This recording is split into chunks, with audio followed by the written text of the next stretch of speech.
Join Dream Car the Announcer at Siesta Musica every Saturday from 2 to 4 in the afternoon dito sa inyong nag-iisang himpilan, Cool FM. Mapapa-cool ka dito!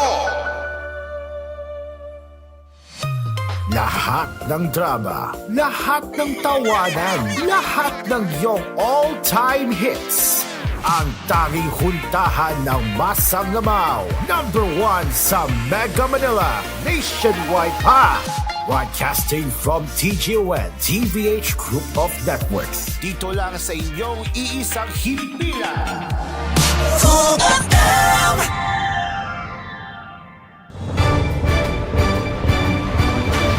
This is koolNews Early Edition.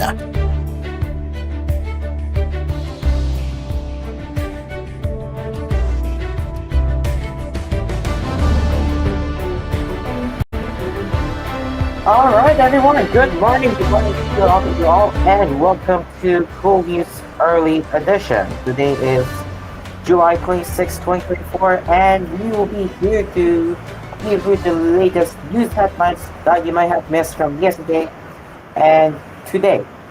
Let's get started. Alright, so now let's get into stuff real quick. Alright, so now let's get my phone here and get into the, just getting to inquire. Let me connect to my VPN. Hopefully my VPN is faster this time. Let's go start.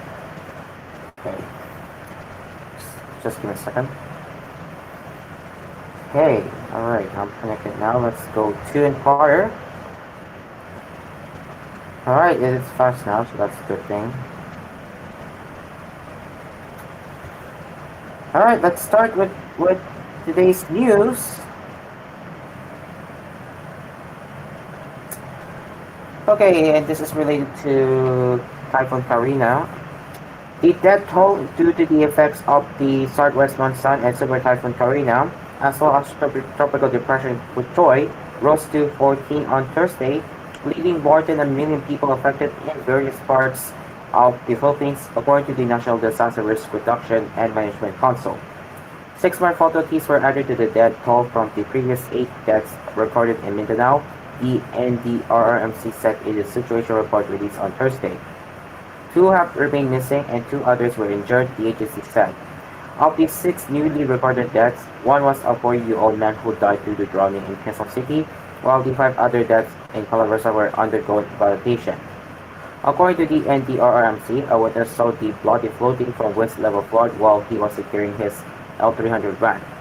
The agency reported that 1,115,272 individuals have been affected by the weather disturbance, but only 51,726 individuals were taking shelter in various evacuation centers. The total damage to agriculture, according to the agency, was already at 9.7 million pesos, with Northern Mindanao recording the highest agricultural damage at 6.59 million pesos. It added that the damage to infrastructure was at 793,551 pesos. A state of calamity has been declared in Metro Manila, as well as Pinamalayan in Oriental Mindoro, Jos Abad Santos in Davao Occidental, and Capacan and Piquet in Cotabato, according to the NDRRMC. The Philippine National Police, on the other hand, said that the number of people who died due to the severe weather conditions in Luzon was 21, but the NDRRMC said these deaths were still up for validation. In the PNP study, 11 deaths were from the Calabarzon region, with most of the victims killed from landslides and drowning, PNP spokesperson Coronel Jennifer Jado said on Thursday. In Consilo, Batangas, it said 4 people were killed from the landslide on Tuesday, including a 27-year-old pregnant woman and her 3 children aged 14, 13, and 9. And earlier police reports said they were buried by mud and died on the spot. In Cavite, 3 people reportedly died from drowning, according to the PNP. 7 were also reported dead in the National Capital Region, with 2 in Manila and 1 each in the cities of Malabon, Batazuba, San Juan, Mandaluyong, and Pasay. 6 of them died of drowning while 1 was electrocuted, appointed for Jado, citing gov reports. In central Luzon, 2 perished from landslides and 1 from drowning, she added.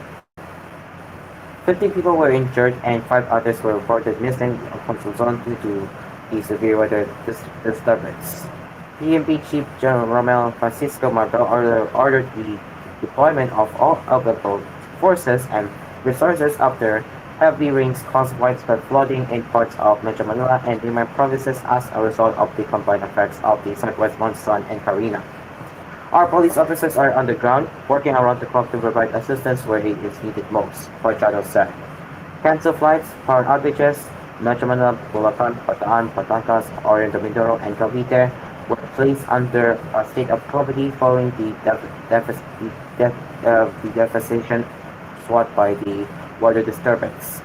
This will allow additional funds for calamity response and imposes a first freeze on basic goods.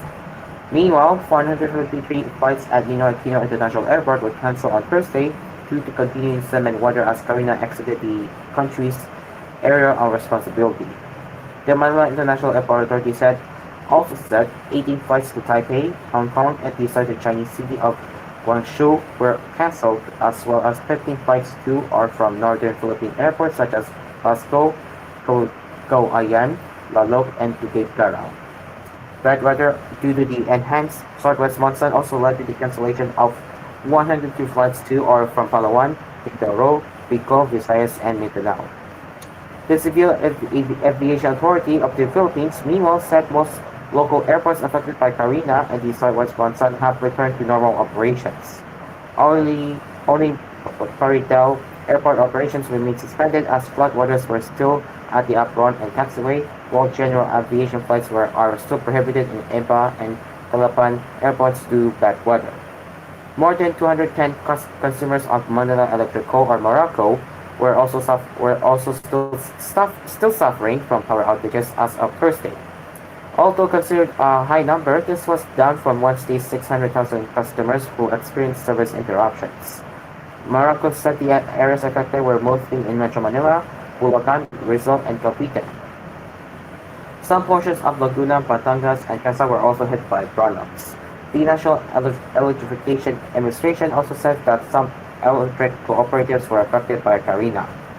It said the facilities of electric cooperatives in Pangasinan, Benguet, Mountain Province, Zambales, and Occidental Mindoro were damaged.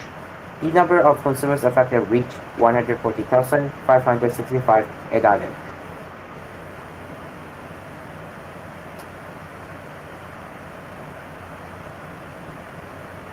Authorities are rushing efforts to prevent a repeat of last year's disastrous oil spill off Mindoro Island after a local oil tanker carrying 1.4 million liters of intrusive fuel sank about 7 kilometers east of Limay Town, Bataan Province early Thursday, according to the Philippine Coast Guard. Rio Amiro Arman Palilo, the PCG spokesperson, said MT Terra Nova capsized and sank at 1:10 a.m. on Thursday in rough waters close to the mouth of Manila Bay, while the oil tanker was on its way to Iloilo Province. He warned that if all of the ship's cargo leaked, it will become the worst oil spill in the country's history. We are racing against time and we will try to do our best to contain it immediately and stop the fuel from leaking, he said. There is a big danger that Manila will be affected, even the shoreline of Manila, if the fuel will leak because it is within Manila Bay, he added. Palito said 16 of the 17 crew on board have been rescued. The body of a missing crew member was found on Thursday afternoon off Limay. The ship is 34 meters underwater, which is considerably shallow, he said. Palito said the surviving crew told the PCG that their ship left Bataan on Wednesday night and was hit by big waves as they were about to sail away from the waters of Corregidor. At about 10 p.m., they felt that the waves were strong and the captain decided to return, he said. But immediately, they had a hard time returning because they were met by strong waves and the term that the crew used was sumalok sila ng alon, until the ship was filled with water and they completely capsized. In a statement on Thursday night, MT Terra Nova's ship manager, Portavaga Ship Management, identified the dead crew member as second mate Alvin El Landelar. He was 40 and married. An inspection on Thursday showed an oil spill about 3.7 kilometers long east of Lamau Point in Limay and moving east to northeast carried by strong currents, according to Balilo. What was leaking for now was the working fuel that was used by the ship's engines, he said. So far, the oil spill is minimal, according to Balilo. He said marine environmental protection personnel have been mobilized to deal with this spill. PCG Commandant Admiral Ronnie Gil Gavant has ordered the deployment of three 44-meter multi-role response vessels to augment the ongoing oil spill response operations in Bataan. These vessels will start the application of all these persons to immediately mitigate impact, especially during the period where ship honing is being prepared, Gavant said. He said the PCG was targeting to finish siphonning the intrusive fuel from the 22-year-old tanker in 7 days. Siphoning would not be very technical and could be done quickly to protect waters of Bataan and Manila Bay against environmental, social, economic, financial, and political impacts, said Balido. In February last year, a tanker carrying 800,000 liters of intrusive fuel sank below 369 meters about 14 kilometers northeast of Palisacan Point, Bola, Oriental Mindoro. Almost 4 months later, most of the cargo of the MR Empress had either leaked away or its siphoned off. The Mindoro oil spill reached as far as Palawan and Batangas province. President Marcos ordered the Department of Environment and Natural Resources to undertake measures to mitigate the environmental damage that might result from an oil spill from the Terra Nova. The president said the DENR can work with the Department of Science and Technology in making immediate meteorological assessments referring to the location of the vessel, the speed and direction of the winds and currents. Hopefully we can catch the oil spill, before it makes landfall. But with the seas being so rough, it'll be a bit more difficult, he said. He said the authorities would have to determine which coastal areas the oil spill was headed so that we can try and prepare for that. In Bataan, Limay Vice Mayor Luigi David said a salvage operation would be started once the weather conditions improved. He cautioned residents against fishing because oil spills could occur in the course of the operation. Bataan Governor Joel Garcia assured residents that the local government was working to prevent an oil spill. Chele Garcia, a resident of Limay's Barangay Lamau and chair of Young Bataenos for Environment Advocacy Network, or Young Bean, said they were worried about the livelihood of their community. In Lamau alone, there are hundreds of fishermen who would be affected by an oil spill. These numbers do not include others in the province who also rely on the sea for their livelihood. The impact of the typhoon continues on our community. For several days, the fishermen couldn't venture to fish because of the strong waves caused by the typhoon.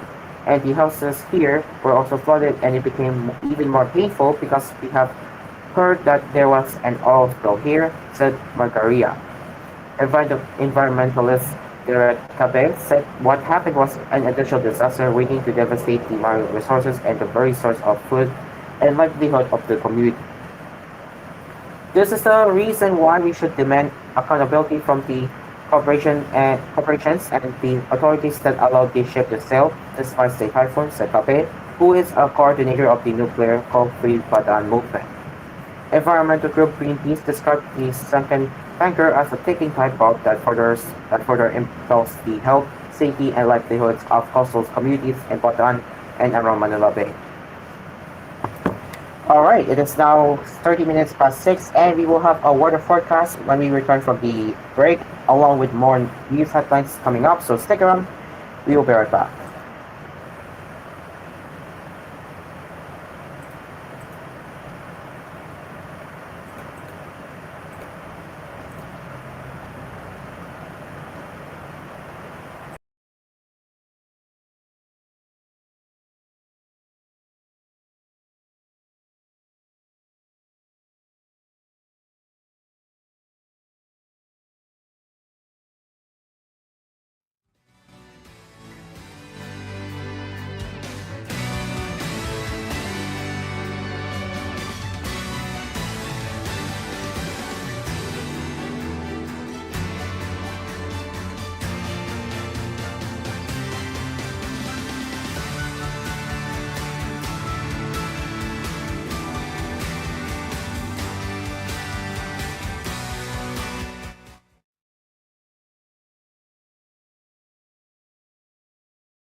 No processing fee at fast approval pa. Kaya, Apply na ng Pag-ibig Fund MPL via Virtual Pag-ibig! Pag-ibig Fund, solid ka ban!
Magandang umaga mula sa Pag-asa Weather Forecasting Center. Ito ng ating update sa magiging tayo ng panahon sa susunod na 24 oras. Makikita dito sa ating latest satellite images itong mga kaulapan sa north-west portion ng ating bansa. Ito yung mga kaulapan associated pa rin kay Severe Tropical Storm Gaimi na dating ang si Bagyong Karina nung nasa loob pa ng ating PAR. Itong si Gaimi ay huling namataan sa layong 615 kilometers north-northwest ng Itbayat, Batanes. Nasa labas na ito ng ating Philippine Area of Responsibility. Isa itong severe tropical storm na may taglay na lakas ng hangin na malapit sa gitna na umaabot sa 95 km per hour at pagbugso na umaabot sa 160 km per hour. Patuloy itong gumagalaw westward sa bilis sa 15 km per hour at itong bagyong ito ay wala ng direktang epekto sa anumang bahagi ng ating bansa. Gayunpaman, itong southwest monsoon na yung hanging habagat ay patuloy na iiral sa malaking bahagi ng Luzon at ng Visayas. Kaya buong Luzon makakaranas pa rin tayo ngayong araw ng maulap at may mga kalat-kalat na pag-ulan, pagkulog at pagkidlat. Pinakamaapektuhan ng hanging habagat itong kanlurang bahagi ng Luzon, particularly dito sa areas ng western section ng Northern Luzon. Samantala, may mga pabugso-bugsong pag-ulan sa nalalabing bahagi ng Central Luzon, at mas maliwanag sa panahon na ating inaasahan sa Visayas at sa Mindanao. Makahanda pa rin tayo pero sa mga tsansa ng isolated rain showers or localized thunderstorms. At sa kasalukuyan, may binabantayan na rin tayong low pressure area sa loob ng ating Philippine Area of Responsibility. Kaninang 3 a.m., huli itong namataan sa layong 1,035 kilometers silangan ng southeastern Mindanao. Maliit pa naman yung tsansa ng nasabing low pressure area na maging isang ganap na bagyo within the next 24 to 48 hours. Ngunit inaasahan natin na posible itong gumalaw sa mga susunod na araw pahilagang kanluran at mananatiling malayo naman sa ating bansa. Gayunpaman, inaasahan natin na itong LPA posible magdulot ng mga kaulapan sa mga susunod na araw, possibly starting Sunday sa eastern section ng ating bansa. So itong mga areas ng Kabikulan, Eastern Visayas at eastern section ng Mindanao sa mga susunod na araw, over Sunday at sa early next week makakaranas po tayo ng mataas na tsansa ng kaulapan at mga kalat-kalat na pag-ulan. So generally, eastern section ng ating bansa magiging mas maulap at maulan sa mga sunod na araw, samantalang improving weather conditions na ating inaasahan dito sa western section ng Pilipinas. So yung mga area sa dating inulan ng habagat ng mga nakarang araw, posible na tayong makaranas ng mas maaliwalas sa panahon over the weekend. Gayunpaman, since may mga naitala tayong mga malawakang pagbaha noong nakarang araw, kung makakaranas man tayo ng mga isolated na pag-ulan na dulot ng thunderstorms, nananatiling mataas pa rin yung tsansa ng mga pagbaha at pagguho ng lupa. At para naman sa magiging lagay ng ating panahon ngayong araw dito sa Luzon, dahil sa epekto ng habagat, asahan pa rin natin itong mga monsoon rains. Ito yung mga tuloy-tuloy at malalakas na buhos ng ulan sa buong Ilocos Region, sa area ng Batanes at Babuyan Islands. Occasional rains naman ay yung mga pabugso-bugsong pag-ulan ang posibleng maranasan. Dulot niya ng habagat sa areas ng Zambales, Bataan at sa area rin ng Bulacan at Pampanga. Maulap na kalangitan na may mga kalat-kalat na pag-ulan, pakulog at pagkilat ang ating mararanasan sa nalalabing bahagi ng Luzon. At Maximum temperature forecast natin sa Lawag ngayong araw, posibleng umabot ng 30 degrees Celsius. 22 degrees naman sa Baguio at 32 degrees Celsius sa Tagagaraw. Maximum temperature forecast para sa Metro Manila ngayong araw, posibleng umabot ng 32 degrees Celsius. 29 degrees naman sa Tagaytay at 32 degrees Celsius sa bahagi ng Legazpi City. So sa mga areas ng Ilocos Region at Extreme Northern Luzon, maghanda pa rin po tayo sa mga banta ng flash floods at landslides dahil ito yung mga areas na pinaka-naapektuhan ng habagat ngayong araw. Sa bahagi naman ng Palawan, Visayas at Mindanao, itong Palawan dahil sa habagat, makakaranas tayo ng maulap na kalangitan na may mga kalat-kalat na pag-ulan, pagkulog at pagkilat. Samantala, mas maaliwalas sa panahon sa areas ng Visayas at Mindanao, ngunit maghanda pa rin tayo sa mga tsansa ng isolated na pag-ulan na dulot ng localized thunderstorms. Maximum temperature forecast para sa Kalayaan Islands ngayong araw, posibleng umabot ng 33 degrees Celsius. 32 degrees naman sa area ng Puerto Princesa City, 32 degrees Celsius sa bahagi ng Iloilo City, at 32 degrees Celsius sa Cebu City. Maximum temperature forecast para sa Tacloban ngayong araw, posibleng umabot ng 33 degrees Celsius. At 33 degrees rin sa areas ng Cagayan de Oro, Davao at Zamboanga. At sa kalagayan naman ating karagatan, sa kasalukuyan, may nakataas pa rin tayong gale warning sa ilang dagat baybayin ng ating bansa. Sa mga bahagi ng sa mga area ng Batanes, Northern Coast ng Cagayan, kabilang na dyan ang Mabuyan Islands, Ilocos Norte, Ilocos Sur, La Union at Pangasinan, may gale warning po tayo nakataas sa mga lugar na ito. Kaya kung maaari ay huwag po muna tayong pamalaot dahil patuloy tayong makakaranas ng maalon hanggang sa napakaalong karagatan na dala ng hanging habagat. At sa nalalabing bahagi ng ating bansa, iba yung pag-iingat pa rin dahil moderate to rough sea conditions, katamtaman ng kasamaalong karagatan naman ang ating posibleng maranasan. Ang haring araw dito sa Kamaynilaan ay sisikat ng 5:38 ng umaga at tulubok sa ganap na 6:27 ng hapon. At para sa karagdagang impormasyon tungkol sa ulat panahon, lalong-lalo na sa mga rainfall or thunderstorm advisories na posibleng i-issue ng ating Pag-asa Regional Center sa ating mga lokalidad, ay follow kami sa aming social media accounts at DOST_Pag-asa. Mag-subscribe rin kayo sa aming YouTube channel sa DOST Pag-asa Weather Report at palagi bisitahin ang aming official website sa pag-asa.ust.gov.ph. At yan lang pong latest mula dito sa Pag-asa Weather Forecasting Center. Magandang umaga sa ating lahat. Ako po si Dan Villamin Lagulat.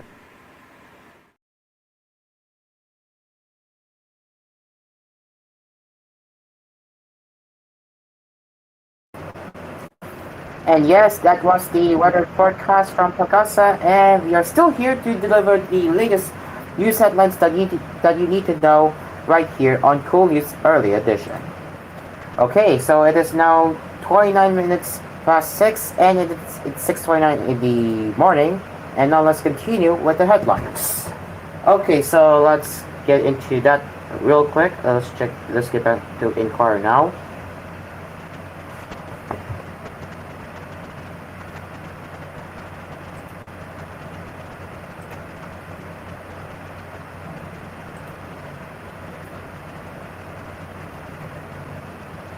Okay, so continuing our headlines, the office of the Vice President on Thursday finally broke its silence about the foreign trip taken by Vice President Sara Duterte and her family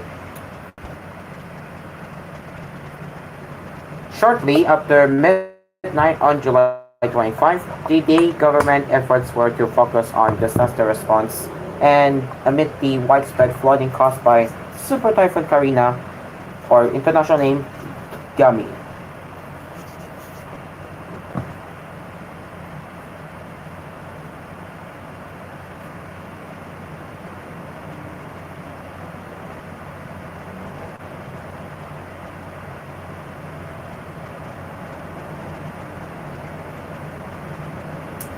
In a statement, the OVP said Duterte went on a personal trip to Germany and that she was granted travel authority by Malacanan on July 9.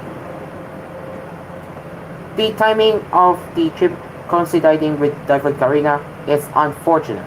Nonetheless, the Disaster Operations Center of the OVP, institutionalized by the Vice President, is always ready to assist families affected by calamities, the OVP said.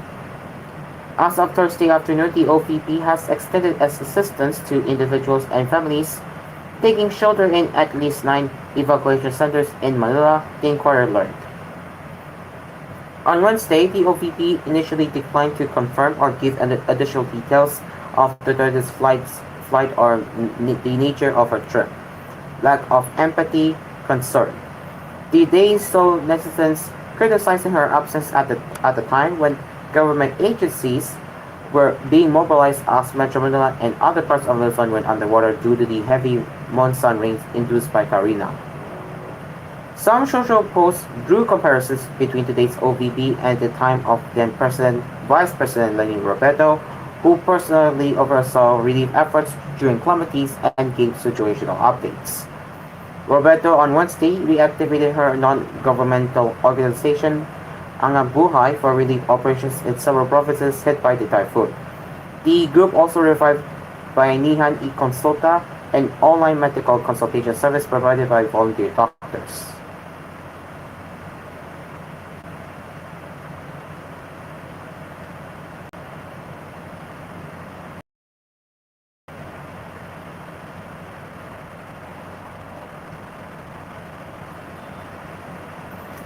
Following the office of the Vice President's statement, Liberal Party Chair and ALBA Representative Excel Glockman said Duterte, pushing through with her family trip, showed an appalling lack of empathy and concern at the time when hundreds of thousands of Filipinos are in agony and despair. It is not an excuse that the trip has long been planned and she has a tribal authority. It does not justify her leaving the country at a time of crisis, Lockman said. She should have allowed the members of her family to go ahead with the trip, and she could have just followed after attending personally to the needs of the victims, as is expected of a genuine public servant. The sincerity of public leaders must be judged by their selflessness and support in times of nationwide calamities and emergencies, the opposition lawmakers said.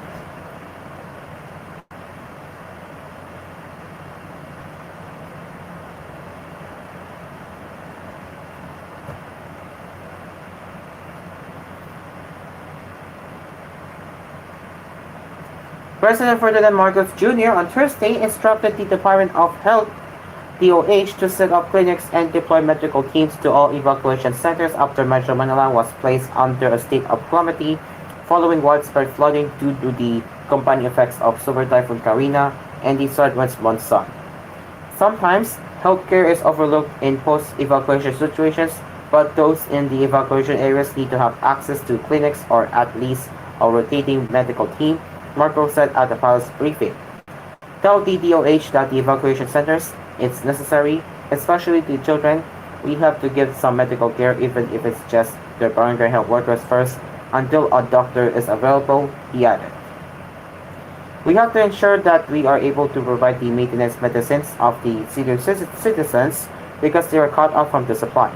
But that requires a prescription from a doctor, he said. In line with the President's order, Health Secretary Teodoro Herbosa tasked DOH units to support local government units for health concerns in evacuation centers. Herbosa has upgraded to Code Blue Alert status all DOH offices and health facilities in Metro Manila, Calabarzon, Central Luzon, and Ilos regions, the second highest in the 3 alert level system for health emergency management. Code Blue is raised to initiate coordination between dispatch teams, experts, and other emergency response agencies. 1 week after these floods, we expect the emergency rooms of our hospitals to be filled with leptospirosis patients, Herbosa said at the Common Conference at East Avenue Medical Center in Quezon City. He reiterated the health risk posed by the disease caused by the leptospira bacteria found in water contaminated by the urine of affected rats. These flood waters are dirty. No one should be swimming there unless they are rescuing someone or escaping for the safety of their lives, Herbosa said as he directed DOH regional health centers to distribute doxycycline, an antibiotic used for leptospirosis, to local governments.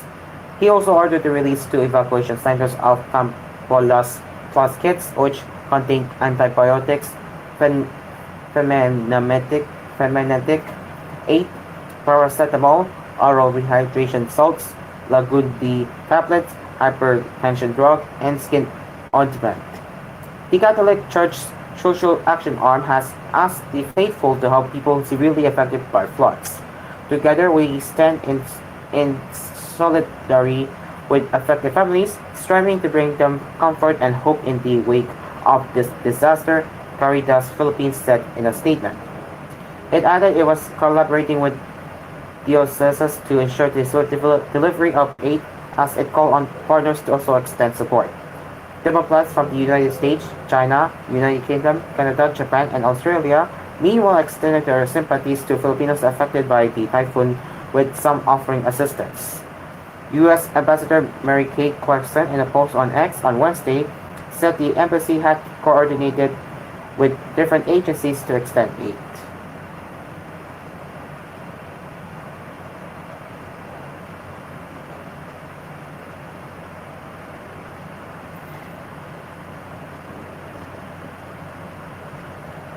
And an environmental watchdog has offered tips to parents shopping for raincoats for their children after it found cadmium, a toxic chemical, in some samples it bought from stores in Metro Manila. As part of its ongoing campaign to promote children's health and safety, the Eco-Waste Coalition recently conducted an investigation into common school materials, particularly plastic raincoats for kids. It said it bought raincoats costing 39 pesos to 250 pesos each from retail stores located in Caloocan, Las Pinas, and Pasay cities. Armed with an X-ray fluorescence device, it then screened the items for cadmium and found that out of 12 raincoats tested, 4 tested positive for the chemical at levels exceeding European Union safety standards. The EU limit for cadmium in plastics is 100 parts per million. A light blue raincoat with a Mickey Mouse and Minnie Mouse design was found to contain 691 parts per million of cadmium, while 3 pink raincoats with Peppa, Princess, and Princess Mika designs had 371 parts per million, 317 parts per million, and 220 parts per million, respectively, the group said. The remaining 8 raincoats showed no detectable levels of cadmium. According to the World Health Organization, cadmium exerts toxic effects on the kidneys, the skeletal system, and the respiratory system, is classified as a human carcinogen. Eco-Waste noted that none of the 12 analyzed plastic raincoats provided complete product labeling information. To ensure their children's safety, parents were advised to pick non-PVC plastic raincoats, avoid products marked plastic number 3, PVC, or film, and those with a strong chemical smell. The group also urged the government to come up with health protective regulations to prevent and reduce children's exposure to hazardous chemicals and common household and school products.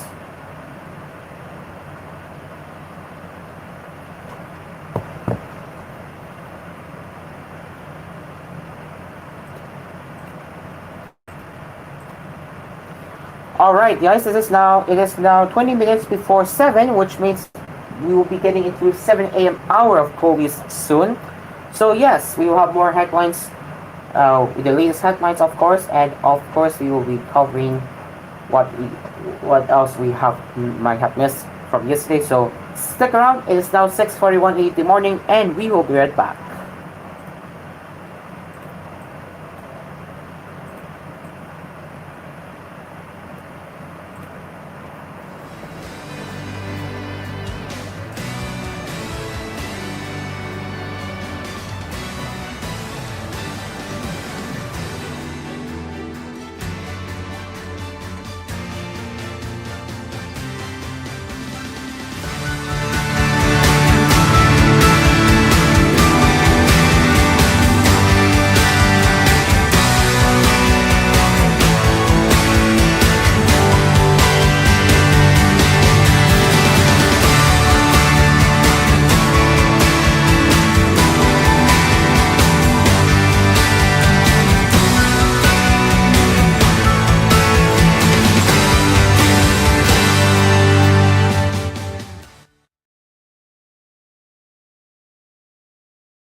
Beta at gamma mangosteen. Bukod dyan, cholesterol and fat-free that goes well with my healthy diet and workout. May seal of quality excellence at gawa sa ISO at GMP certified na planta. MX3, dito ako bilib.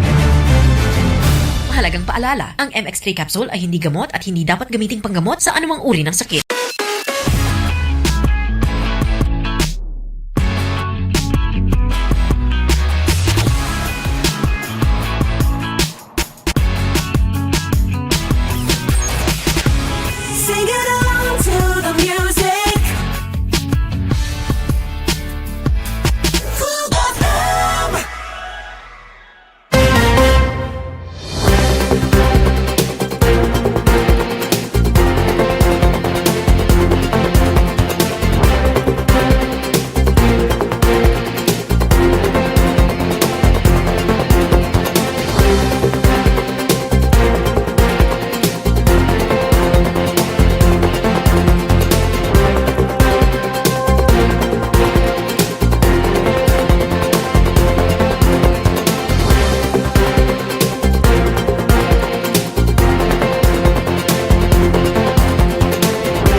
And welcome back to Cool News Early Edition. It is now 9 minutes before 7, which we will be getting to 7 a.m. hours soon. So now let's continue with the headlines. Okay, so now let's continue searching for the morning headlines that we might have to cover. Let's just double check to make sure I don't repeat them. This is the mistake I kind of make sometimes. So just tip to our anchors out there.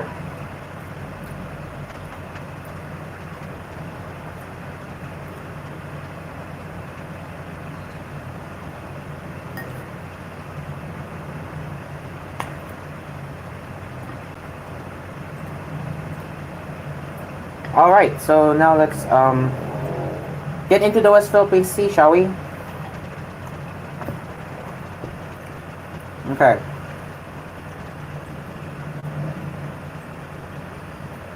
Right, so let's start here. A China Coast Guard ship with bow number 3201 was spotted cruising near Manila Bay on Thursday, U.S. maritime expert Ray Powell said. The CCG ship was spotted 95 nautical miles from the mouth of Manila Bay at 7:21 a.m., according to Powell, who is director of Sea Light, a program of Stanford University's Gordon Knox Center for National Security Innovation that tracks Chinese activities in the West Philippine Sea. At 2:42 p.m., the 98-meter ship was seen turning toward Scarborough Shoal. In a statement, Comrade J. Terrella, the Philippine Coast Guard spokesperson for the West Philippine Sea, said the CCG ship was sighted also on Thursday at 62.08 nautical miles west of Capones Island in Zambales. He added that it left Panantac Scarborough Shoal on July 21 and headed toward the coastal town of El Nido in Palawan. 2 days later, the CCG ship moved to the northeast of Recto Bank and stayed there for more than a day before it was spotted near Zambales. According to Tarela, another CCG vessel with bow number 3105 showed no significant movements and has remained 64.5 nautical miles away from Tapiutan Island in El Nido, Palawan. On Wednesday, PCG Commandant Admiral Ronnie Gavan told reporters that China's monster ship, a 165 meter or mile, I don't know, but CCG vessel has remained anchored at Escoda Sabida Shoal in the West Philippine Sea, maintaining a close distance to BRB Teresa Bangua. The Chinese vessel has been in the area since July 3, while the PCG ship has been stationed there since April following the reported presence of Chinese maritime military and reclamation activities in the area.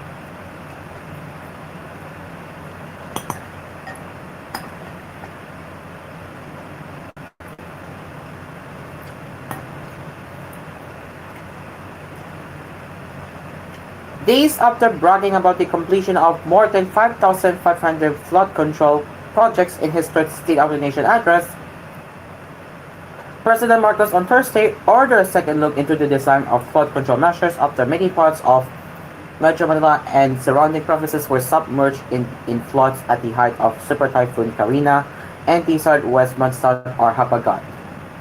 He gave the directive out respecting the Navotas pumping station and the Tangos Tanza navigational gate in Navotas City. Mr. Marcos noted how that low-lying areas in northern Metro Manila were and that flood control projects were supposed to ease the problem.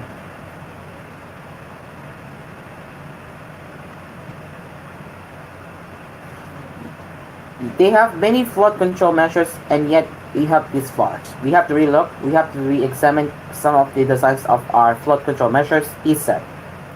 The president pointed out that rains dumped by Karina and the southwest monsoon were not as bad as Ongdoy, but the effect was greater than Ongdoy, referring to the deadly 2009 tropical storm that submerged most parts of Metro Manila. The floods this time are wider in scope. More areas ended up flooded, unlike during Ongdoy. And yet we have more flood control projects now, he said.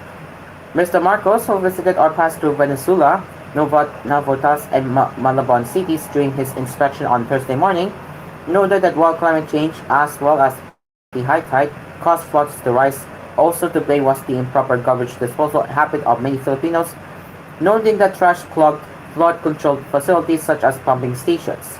Navotas City alone has 81 pumping stations, while Venezuela City has 32. We have so many pumping stations, yet some encounter problems in pumping flood water. I hope people will learn this time, Marcos said. In Congress, several senators questioned the effectiveness of the government's flood control measures despite getting hundreds of billions of pesos under the national budget each year. Senate President Francis Escudero on Thursday said the Committee on Public Works, chaired by Senator Roman Revilla Jr., would conduct an inquiry to uncover the reasons behind the apparent inefficacy of the flood control projects despite the substantial funding. He said the inquiry aims to assess the current state of the flood control systems and develop actionable solutions. According to Escudero, some 255 billion pesos was allocated for the Department of Public Works and Highways DPWH flood control projects in the 5.768 trillion pesos national budget for 2024.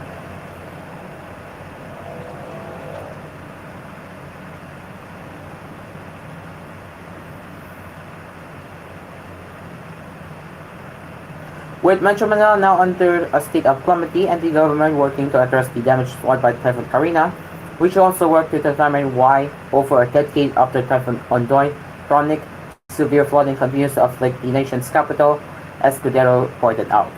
Swaths of NCR are flooded so work and classes are suspended.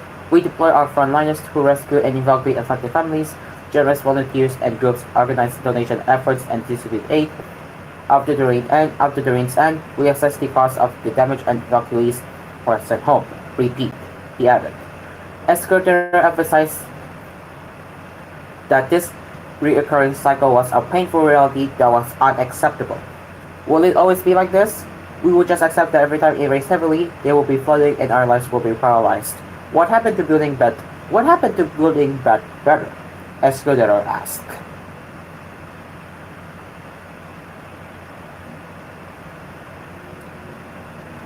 All right, 1 minute before 7, and yes,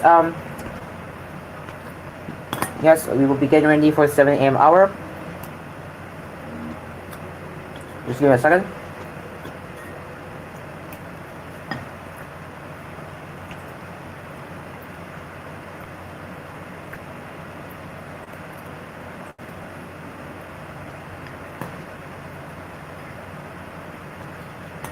Okay.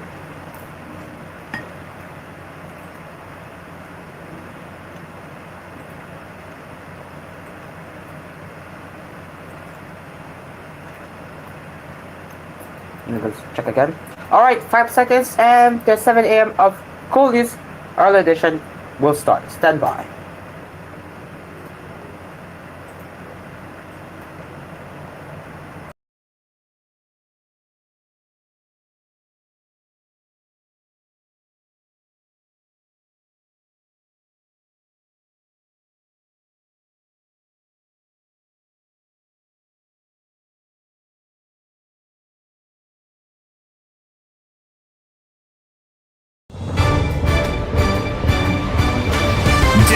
is koolNews Early Edition.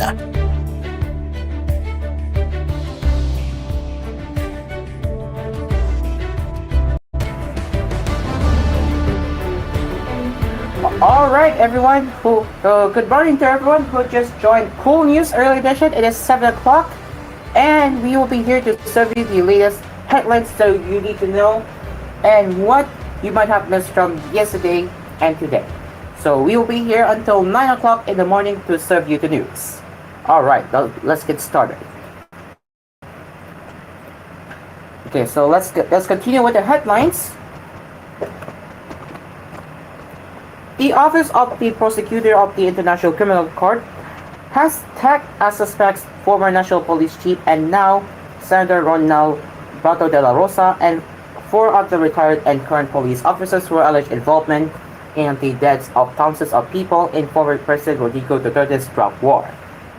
In the July 3 ICC document shared by former Senator Antonio Trillanes IV on Thursday, the prosecutor of the accused Tribunal found reasonable grounds to believe that the 5 former and current Philippine National Police officials had considered involvement in the systematic killings in the ruthless implementation of Duterte's anti-drug campaign.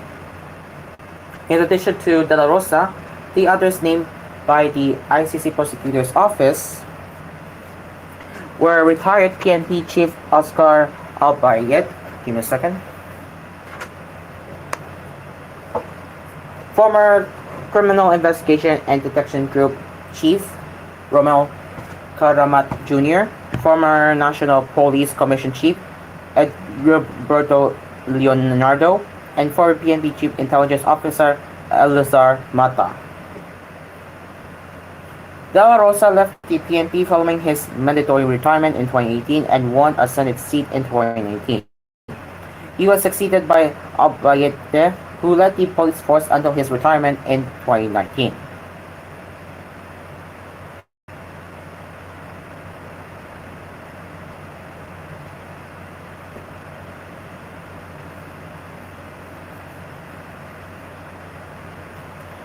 Leonardo, a police colonel who retired in 2020, also served as Environment Undersecretary under the Duterte administration. What's new? Karamat and Mata remain active in the PNP as the acting police commander of Northern Luzon and Drug Enforcement Group Director, respectively. As for comment, De La Rosa was nonchalant. My name was always mentioned since 2016. Seems like a broken record that keeps on repeating the same lines, he told the Inquirer. In addition to De La Rosa and Leonardo, there were 9 other people implicated in the charges against Duterte. Former Justice Secretary Vitalino Aguirre II, Police Superintendent Royina Garma, ex-House Speaker Pantalon Alvarez, former Interior Secretary Ismael Suno, former SPO4 Sanson Buenaventura, former National Bureau of Investigation Director Dante Garan, former Solicitor General Jose Calida, former Senator Richard Gordon, and Senator Alan Peter Catillano. According to Trillanes, De La Rosa and the 4 others are considered primary suspects along with Duterte, the alleged principal suspect in the complaint of crimes against humanity for the murder of thousands in the ex-president's war on drugs. In naming them as suspects, the ICC's Office of the Prosecutor, headed by Karim Kehan, cited Article 55(2) of the Rome Statute, which states that they have the right to be informed about the charges prior to facing interrogation by the prosecutor. Under the ICC rules, they have the right to be informed that there are grounds to believe that they have committed a crime within the jurisdiction of the court, to remain silent, to have legal assistance, and to be questioned in the presence of counsel unless they voluntarily waive the right to counsel. The confidential ICC document, parts of which were redacted to Nansat Kehan. Journalists declined to elaborate on whether the July 3 document would lead to the issuance of arrest warrants or that the ICC's pre-trial chamber one, which is assigned to decide Once it becomes a full-blown case, what's preparing to release them. They are still in the finishing stages of the investigation, he told the Inquirer in an exchange of messages. Once the warrants are out, the Interpol, our International Criminal Police Organization, will be the agency that will facilitate the execution of the warrants, Joannes said.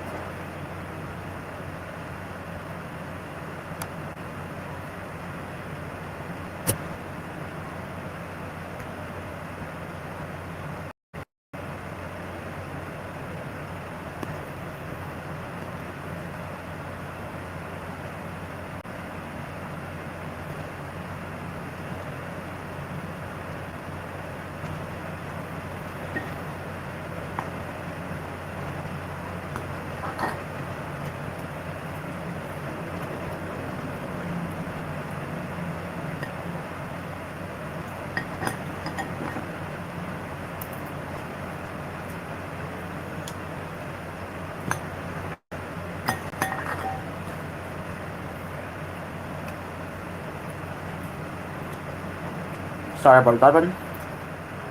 I'm just checking the control room real quick.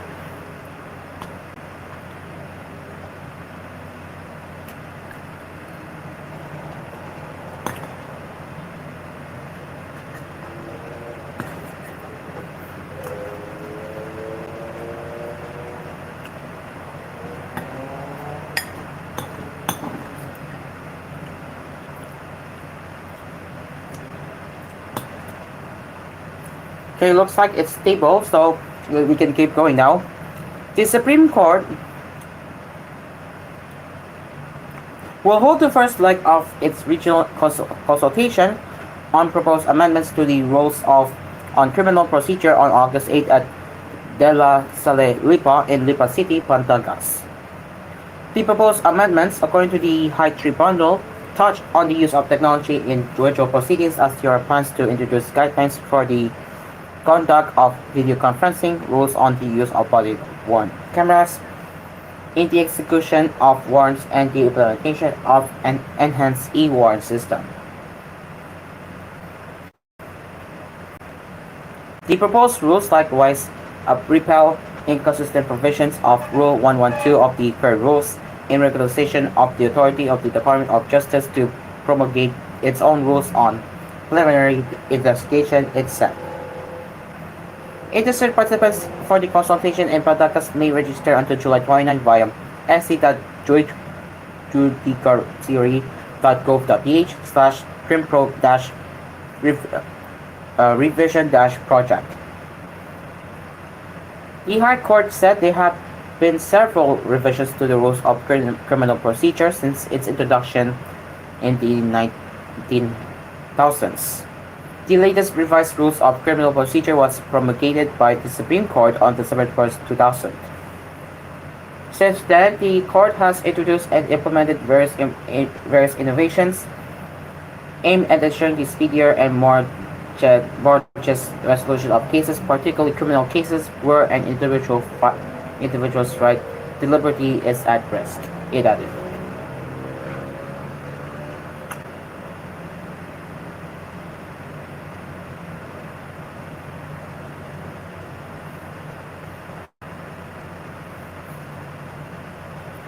And the Land Transportation Office National Capital Region has launched a website to address the backlog in vehicle license plates and make it easier for motorists to locate and claim their license plates. LTO NCR Director Roque Versosa III said in a statement on Thursday that clients may use the website www.ltoncr.com to conduct online plate inquiries and search for replacement plates, green to white, and new motor vehicle or motorcycle plates, specifically those paid for at LTO-NCR offices.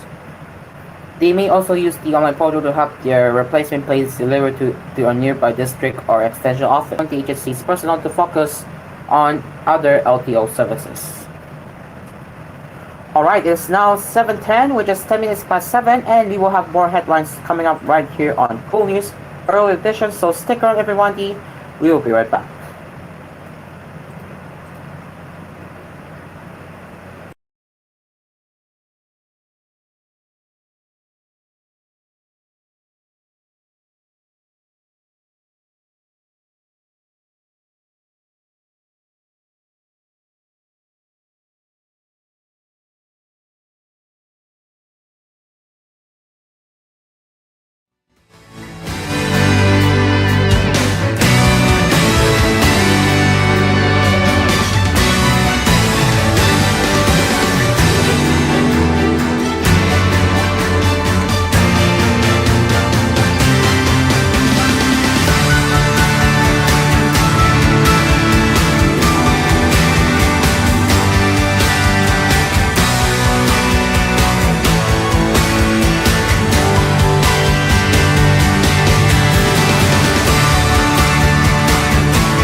2024 per DTI Freighter Permit number FTB 1941885 series of 2024.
Yes, we are back with more Cool News Early Edition.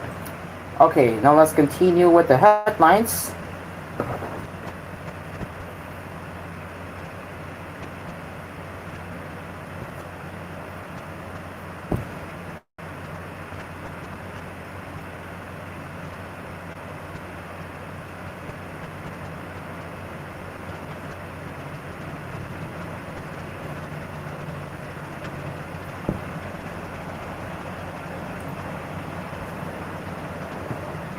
Alright, so now let's get into some business news. Well, if you remember, Jollibee acquired Coffee in Korea. Well, if you thought there will be an expansion to the Philippines, well, that is not happening, at least for now. Instead of immediately bringing composed coffee to the Philippines, Jollibee Foods Corporation plans to boost first the popularity of the South Korean home coffee brand in its home turf and compete with industry giant Starbucks Coffee. Jollibee Chief Financial Officer Richard Shin told reporters on Thursday that composed coffee currently has a market share of 8% in South Korea versus Starbucks' 28%. On the other hand, composed coffee currently has over 2,000 stores across its homeland, while Starbucks has nearly 1,900 stores. We will be very focused on Korea for at least the next 5 years. Market share growth in Korea will be a better return for shareholders, Shin said during a press briefing. The CFO also pointed out that South Korea had the largest coffee consumption in Asia and ranked third worldwide after Italy and Canada. It makes a lot of sense for us to participate in the fastest growing segment in the largest coffee consumption market in Asia, he added.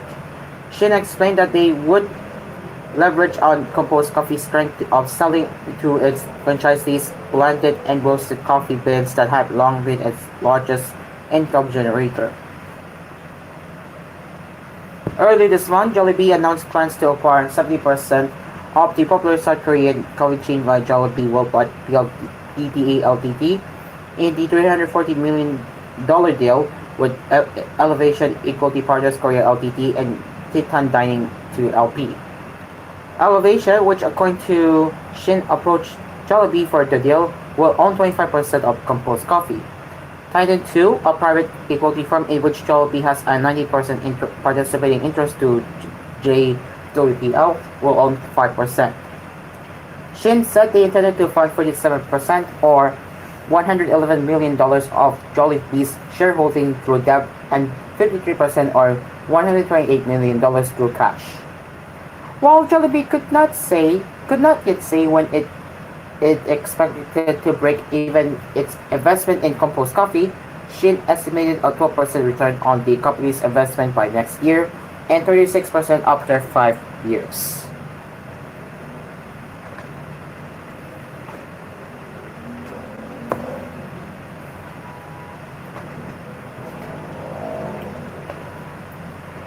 He likewise emphasized that composed coffee had a debt-free balance sheet due to its capital-light 100% franchise business model.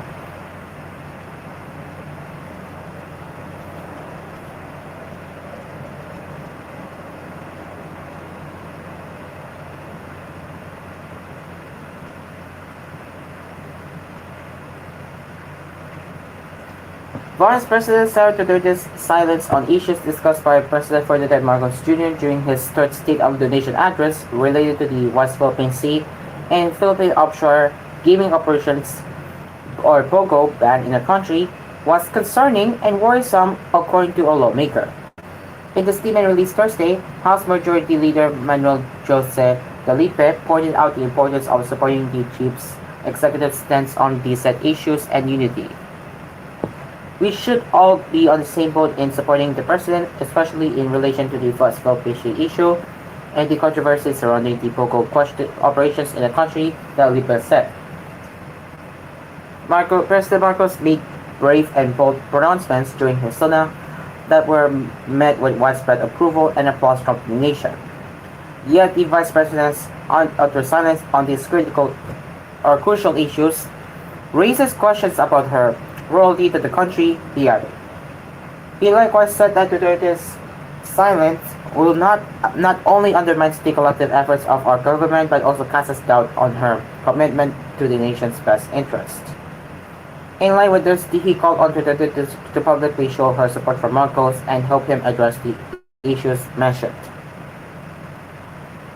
In these challenging times, it is imperative that we stand together and support the President's policies that aim to safeguard our sovereignty and ensure the welfare of our people. The Vice President's support is crucial in reinforcing our national unity and determination to address these pressing concerns, Galipe concluded. During his SONA, Marcos announced the all-out ban on POGO as he directed the Philippine Amusement and Gaming Corporation to wind down and cease its operations by the end of the year. Last July 11, Duterte announced her plans to stop Marcos' SONA and named herself the designated survivor. In June, Duterte stepped down as Education Secretary and Vice Chair of the National Task Force to End Local Communist Armed Conflict.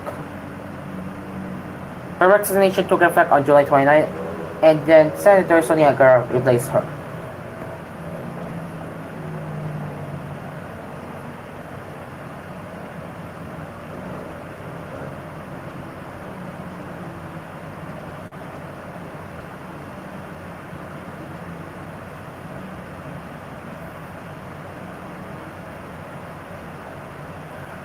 Public telecommunications entities are conducting efforts to ensure that telecommunication and commercial power services are restored in areas that were badly affected by the onslaught of Typhoon Karina, the National Telecommunications Commission said on Thursday.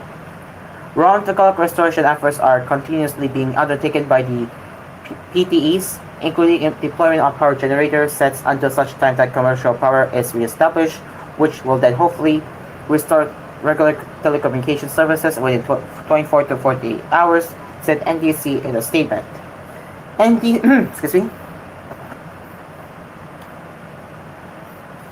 NTC issued a memorandum on Monday directing PTEs to ensure that there are sufficient number of technical and support personnel, standby generators, tools, and spare equipment in the areas, and fast-track the repair and restoration of telecommunications in areas that would be affected by Karina. PTEs reported that mobile and broadband services were disrupted in some areas, primarily due to the power outages. Restoration services were also challenging due to flooding brought by the typhoon and southwest monsoon. Meanwhile, National Grid Corporation of the Philippines said in an advisory on Thursday that transmission lines and facilities are under normal operations. Transmission lines and towers transport electricity from generation facilities to substations before it is distributed to houses and establishments. State of calamity was declared in the National Capital Region, Bulacan, Batahan, Pantagas, Cavite, and Oriental Mindoro.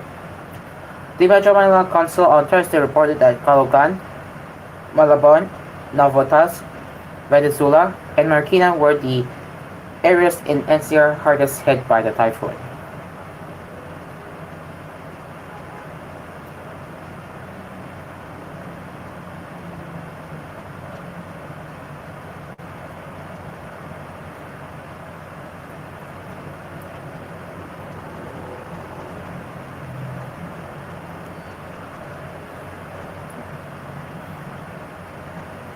90 schools nationwide sustained damage due to the effects of Typhoon Karina and the southwest monsoon, locally called Habagat, according to the Department of Education.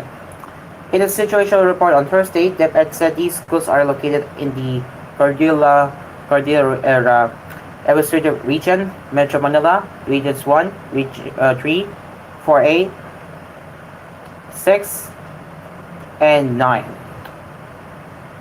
It added that an estimated cost of 630 million pesos is needed to reconstruct and rehabilitate the 19 damaged schools.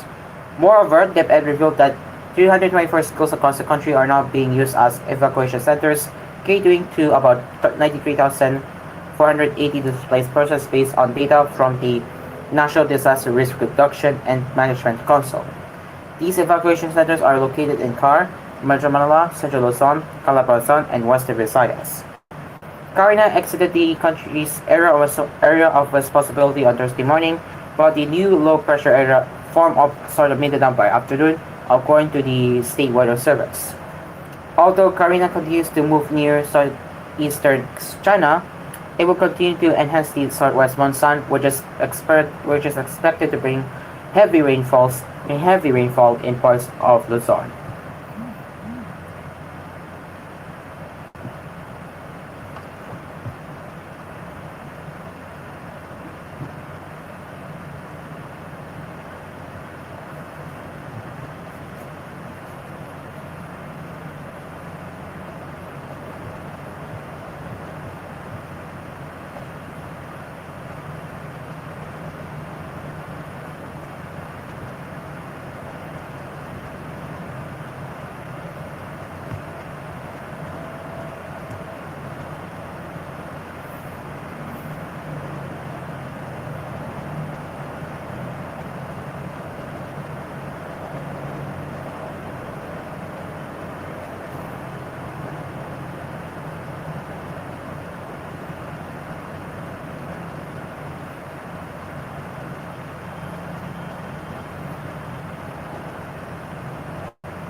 Alright, give me a second, everyone. Give me a second.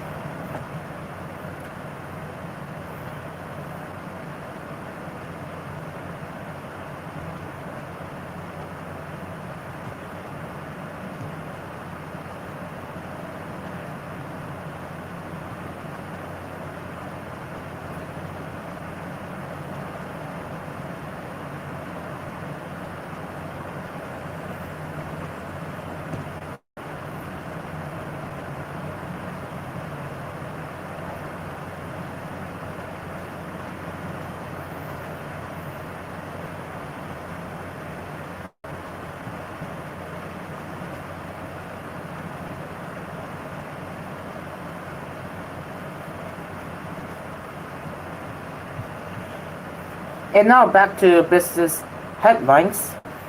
The newest regulation from the Securities and Exchange Commission will result in higher prices of condos and other rental arrangements, potentially turning off investors, according to analysts. Additional regulations will entail additional costs to the developers,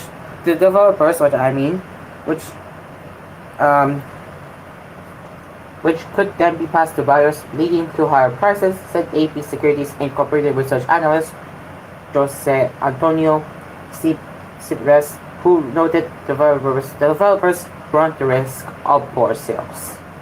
Joel Apollo Colette, managing director at investment bank China Bank Capital Corp, added it was not cumbersome, time-consuming, and costly for real estate developers to offer rental pool arrangements.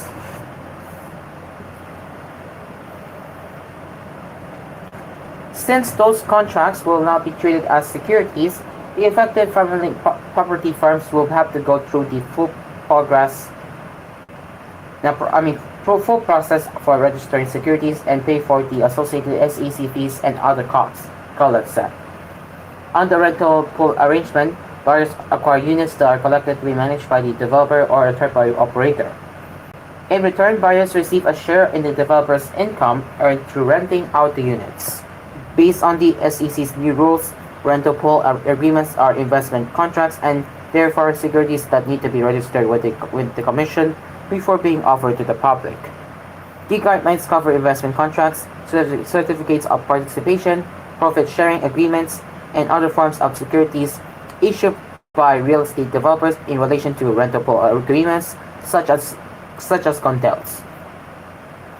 Condel is a portmanteau of the words condominium and hotel. These short-term rentals are managed like a hotel. The regulators' latest schedule of fees show that a filing fee for securities ranges from 500,000 pesos to 812,500 pesos. Cripples pointed out that sales of mid-price properties may be hit the hardest by the additional costs. He said target customers would find it difficult to pay a higher price versus clients of premium properties. But for Colette, if the buyers see that the potential net return is still high enough, then they might find it worthwhile to invest. Konsun G led DFCI Homes and Double Dragon Corporation through Hotel 101 are among the developers currently offering rental pool arrangements. The inquirer sought DMCI Homes' comment but it could not provide a statement at press time as it was still reviewing the SEC's order. Gibrest, however, is not discounting the benefits of the new rules in the long term. This type of transparency could boost investor confidence in the real estate market, he said. Under SEC Memorandum Circular No. 12, which provides the new guidelines, developers must first secure a certificate of good standing, pre-evaluation clearance, and certificate of no pending case from the SEC's various departments before filing a registration statement for the securities it will offer to the public.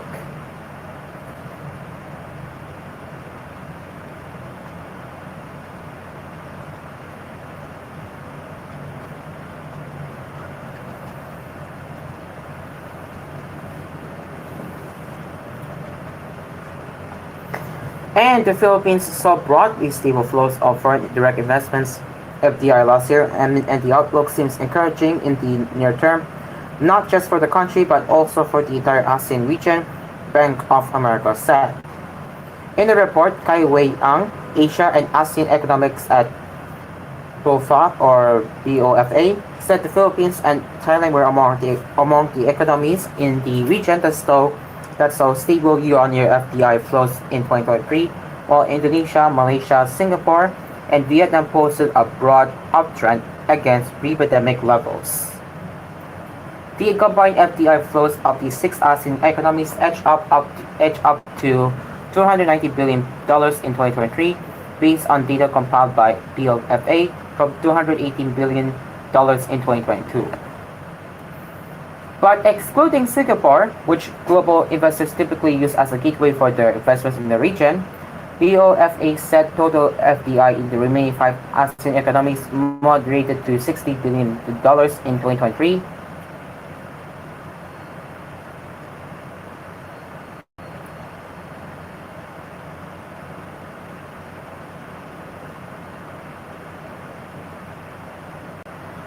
From the $76 billion average flow seen between 2021 and 2022.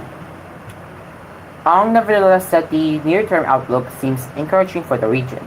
In the Philippines alone, the government's push to energize the entire archipelago has caught the interest of investors. Approvals in recent quarters have picked up in the case of the Philippines, led by approvals for power projects, the BOFA economic said. Unlike the so-called hard money that leaves markets at the first sign of trouble, FDIs are former capital inflows that generate jobs for people. That said, the government wants existing FDIs to stay while attracting new ones. Latest data from the Bangko Sentro ng Pilipinas showed FDIs recorded a net inflow of $556 million in April, plummeting by 36.9% compared with a year ago. But despite the decline, the format FDI tally went up by 18.7% year-on-year to forecasts of $9.5 billion FDI net inflow by the end of 2024. Figures from the PSP showed FDIs yielded a net inflow of $8.9 billion in 2023. For next year, the central bank raised its FDI forecast to a $10.5 billion net flow from the previous projection of $9 billion. The PSP said foreign investment flows were expected to sustain gains amid modest in 2025 as investors are anticipated to act with caution amid possible policy shifts as new political leaders in more than 50 economies are seated by next year.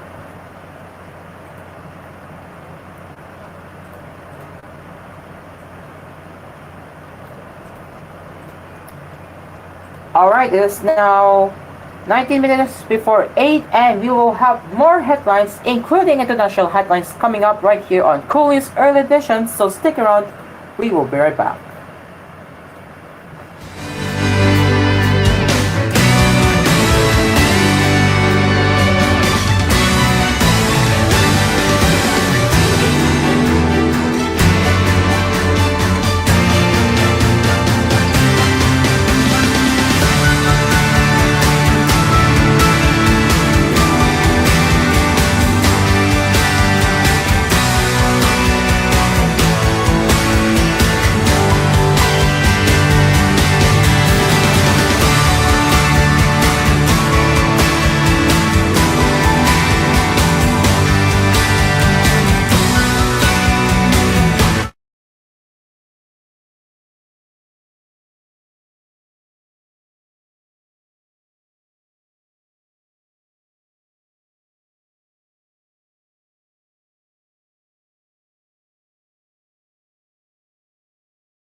Even Fun MPL via virtual pag-ibig! Pag-ibig Fun, solid kaban!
And we're back with more cool news early edition.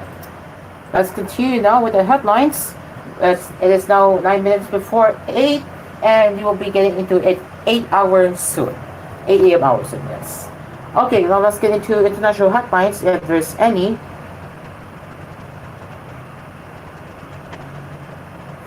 I'm just refreshing my page right now.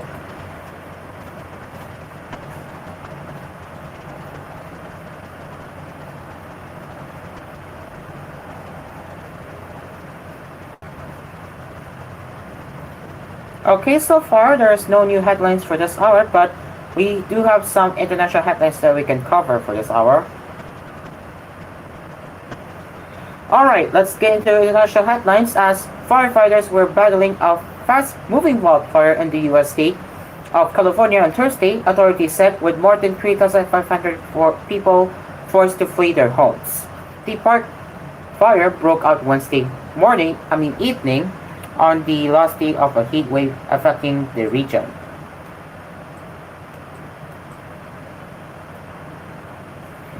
More than 1,150 personnel were deployed to fight the blaze, which was only 3% contained, according to the California Department of Forestry and Fire Protection, or CAL FIRE. As of 12 p.m. local time on Thursday, the fire had developed 71,489 acres, or 28,930 hectares, according to CAL FIRE. More than 3,500 people had evacuated the area, Governor Gavin Newsom said.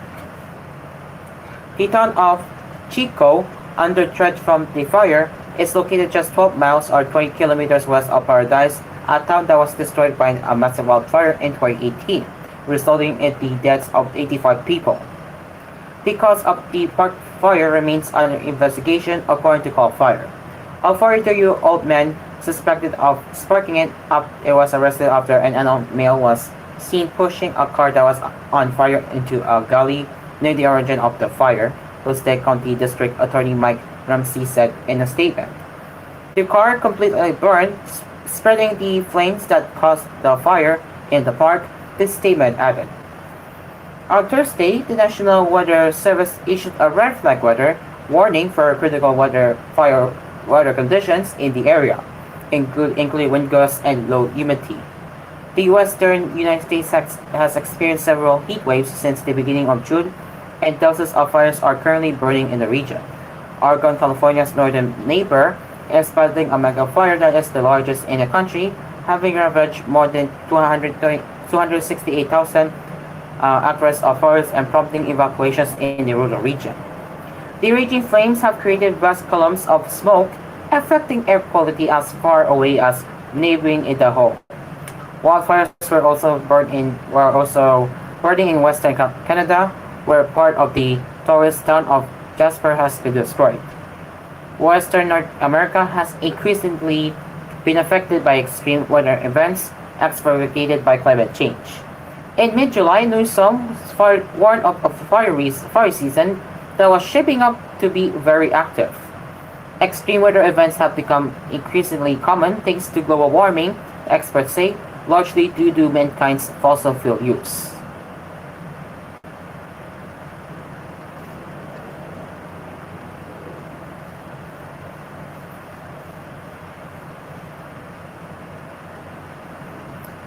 President Joe Biden and Vice President Kamala Harris pushed Israeli Prime Minister Benjamin Netanyahu to agree a Gaza ceasefire Thursday, with friendly greetings masking tense ties as well as questions over Biden's relevance. Just days after the 81-year-old Biden's stunning announcement that he would not seek re-election, he and Netanyahu put on a good-humored show in their first meeting at the White House during Biden's presidency. From a proud Zionist Jew to a proud Zionist Irish American, I want to thank you for 50 years of public service and 50 years of support for the State of Israel, Netanyahu said in tribute to Biden at the start of the Oval Office meeting. And I look forward to discussing with you today and working with you in the months ahead. But Netanyahu, 74, also met separately with Vice President and Conservative Democratic presidential nominee Kamala Harris, reflecting the new political reality of Biden being a lame duck for the next 6 months. Harris has been more outspoken on Gaza in the past, and there has been speculation that she could adopt a tougher approach on Israel. Officials deny there is any daylight between her and Biden. "We have a lot to talk about," Harris said as they shook hands. Netanyahu replied, "We do indeed." The White House said Biden would keep pushing for a ceasefire and hostage release deal between Israel and Hamas, a potentially legacy-defining achievement if it happens. Biden's administration said it still believed that Netanyahu was ready for an agreement despite a thorough speech to the U.S. Congress on Wednesday, in which he vowed total victory against Hamas. The president will be reaffirming for Prime Minister Netanyahu that he believes we need to get there, and we need to get there soon. National Security Council spokesman John Kirby told reporters, "We can achieve a deal, but it's going to require, as it always does, some leadership and some compromise." Biden and Netanyahu later met the families of U.S. hostages held in Gaza, who called the meeting productive and honest. "We feel probably more optimistic than we have since the first round of releases in late November," Jonathan Dekel-Chen, the father of American hostage Sagui Dekel-Chen, told reporters after the meeting. Protesters chanted slogans outside a ring of metal barriers erected around the White House following roadie protests during Netanyahu's speech to lawmakers. Harris on Thursday condemned the despicable and unpatriotic burning of an American flag by protesters after attempts by Donald Trump's Republicans to paint Democrats as pro-Hamas. While Biden has kept military aid flowing to Israel since Hamas' October 7 attacks, relations with Netanyahu have been deeply strained by Israel's conduct during the war and suspicions that he may be stalling on the deal.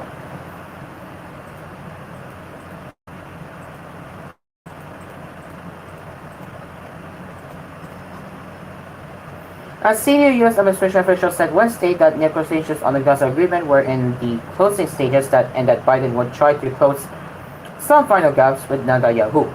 In a primetime speech on Wednesday explaining his decision to bow out of the election, Biden said he would keep working to end the war on Gaza. But in a further sign of Biden's diminishing relevance and Netanyahu's determination to play both sides, the Israeli Prime Minister will also meet Trump in Florida on Friday. The ex-president on Thursday urged Israel to quickly finish up its war in Gaza, warning its global image was being tarnished.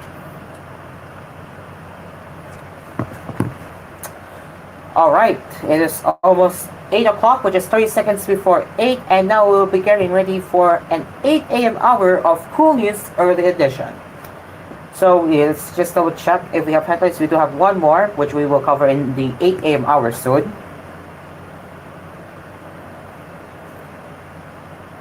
Okay, looks like we still have no new headlines from Inquirer.net, so that's fine. But now we will be getting ready for 8 a.m. hour of koolNews early edition. So stick around, people.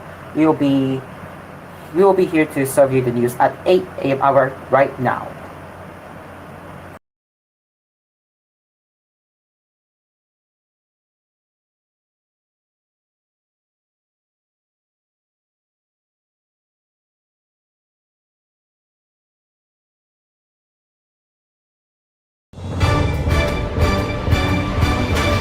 This is koolNews Early Edition.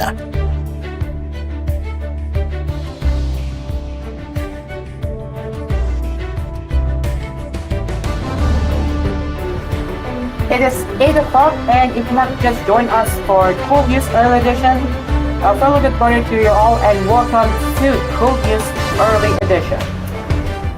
It is July 26, 2024, Friday, and we will be here to serve you the latest news headlines from yesterday and today, as well as the headlines from in case you didn't know. Alright, so we will be here until 9 o'clock to serve you the news. Alright, now let's continue with the headlines.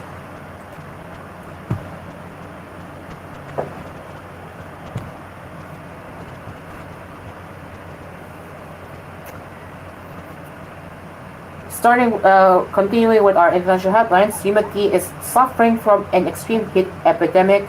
UN Secretary General Antonio Guterres warned Thursday, calling for action to limit the impacts of heat waves intensified by climate change. Billions of people are facing an extreme heat epidemic, riddling under increasingly deadly heat waves with temperatures topping 50 degrees Celsius around the world, he said.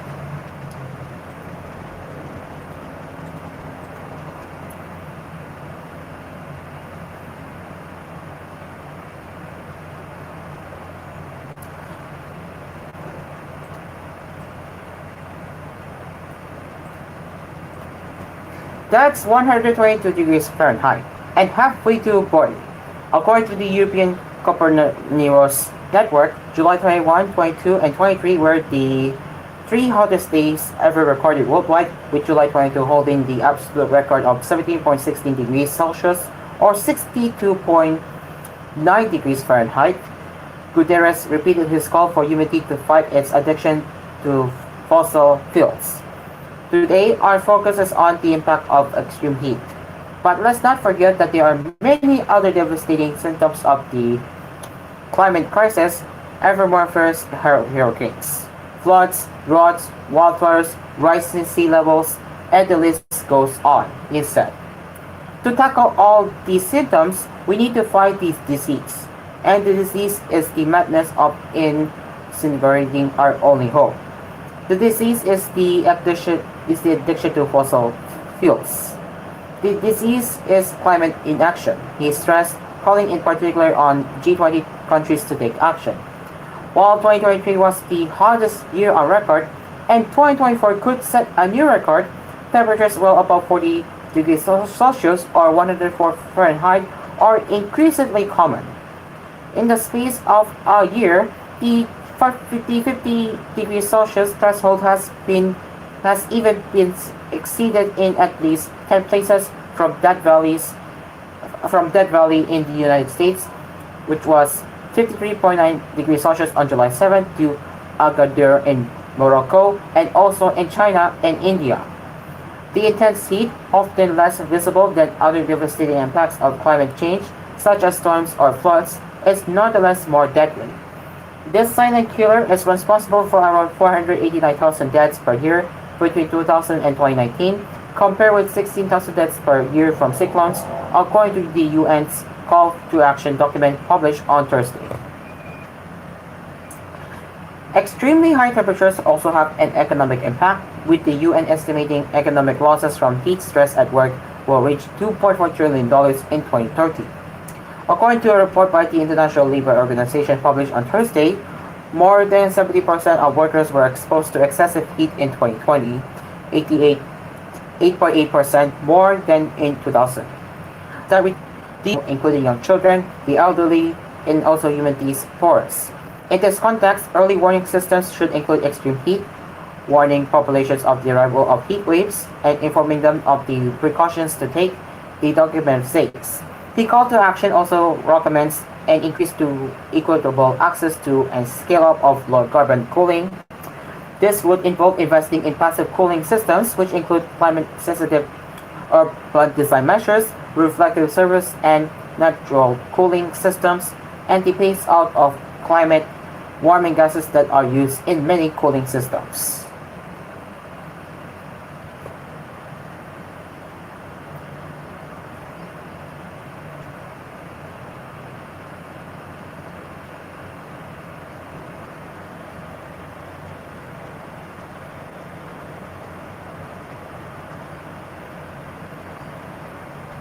Let me just double check my stuff to make sure I don't repeat the headlines later.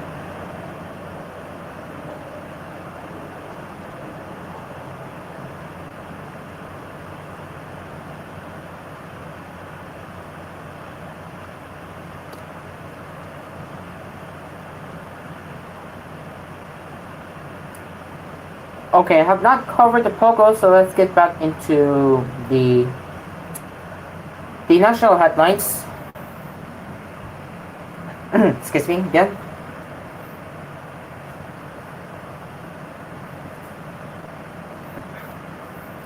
Okay. An executive order should be enough to implement the directive of President Ferdinand Marcos Jr. to ban all Philippine offshore gaming operators POGOs in the country, Solicitor General Bernardo Guerrafa said on Thursday.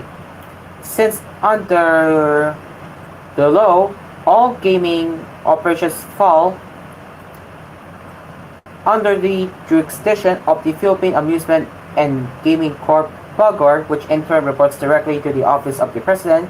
An executive order or other administrative issuance is sufficient, Guerrafa told reporters. According to him, the total ban on the operations of POGOs was a matter of government policy, adding that it is the President's determination of what is good for the country after carefully weighing all competing interests. Guerrafa made the remark after Mr. Marcos announced in his State of the Nation address on July 22 that all POGOs in the country must cease operations by the end of the year. The announcement was met with a standing ovation from senators and congressmen of the 19th Congress and widely lauded by society leaders. In line with the President's order, government agencies concerned announced the looming revocation of visas for POGO workers and the denial of pending and new applications. The Bureau of Immigration said that foreigners working in POGOs or illegal gaming licensees must wind down their affairs over the next 2 months. Immigration Commissioner Norman Tansico said they were expecting around 20,000 foreign workers to comply with their order even before their visas are revoked. Senator Joel Villanueva, who had repeatedly called for a ban on POGOs even before the President's order, lauded the BI for its prompt action. The sooner they can leave, the better, Villanueva said. It's important for BI and PAGOR to coordinate to ensure that all foreign POGO workers who need to leave the country are all accounted for. Both the Office of the Solicitor General and BI are agencies attached to the Department of Justice, which earlier expressed its full support for the total POGO ban. The House of Representatives, which started investigating POGOs even before the start of its third and last regular session, vowed to continue its probe and produce a comprehensive law to prevent the resurrection. I want all bases in the total POGO ban covered in the proposed measure, Speaker Martin Romualdez said the day after the President's announcement. We have to ensure that POGO operators will not just resort to guerrilla operators or go undercover. The law must be crafted with ironclad provisions to prevent a resurrection of these criminal and illegal activities, he said. This, however, will not stop the ongoing House investigation, he said, adding that at least 2 bills and 3 resolutions have been filed with the House Secretariat. Senator Rizal Hontiveros, meanwhile, urged law enforcers to provide humanitarian treatment to foreign nationals working in POGOs and IGLs as they wind down operations. We must ensure humanitarian treatment toward foreign workers, especially those who may have been trafficked into these legal or illegal POGOs IGLs, she said. But she also urged government agencies concerned to ensure that those working in illegal POGOs IGLs leave the country as well. It seems that there are more illegal POGO workers, so this would be more challenging for our agencies to get them out of the country, said one develops. Okay, let's just double check again.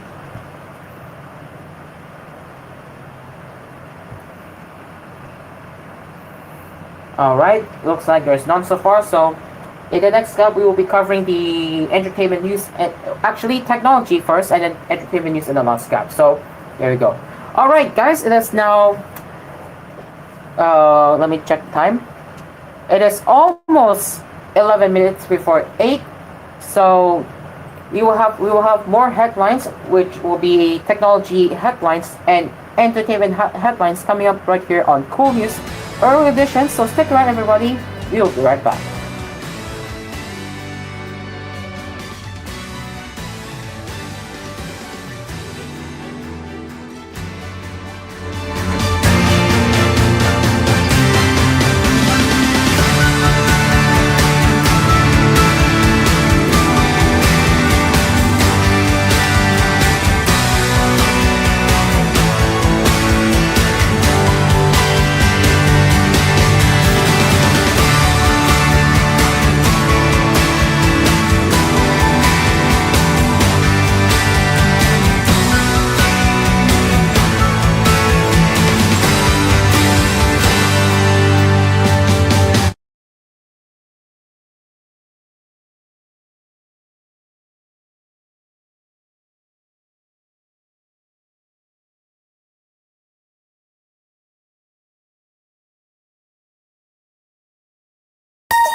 Nawawala, bumabalik. Oh, eto na naman!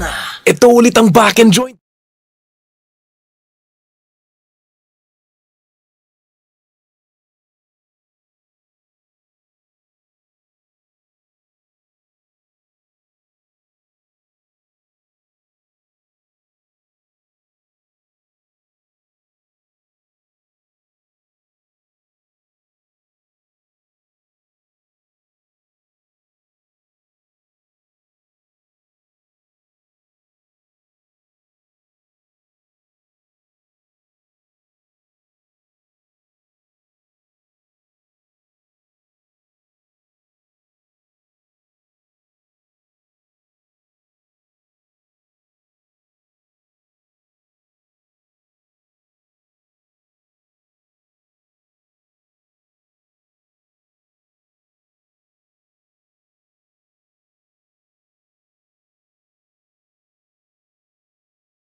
Use Close Up with antibacterial zinc for all-day amazing fresh breath for up to 12 hours with regular use. Kasha pa? Kasha pa sa tabi ko. Dare to get closer with Close Up.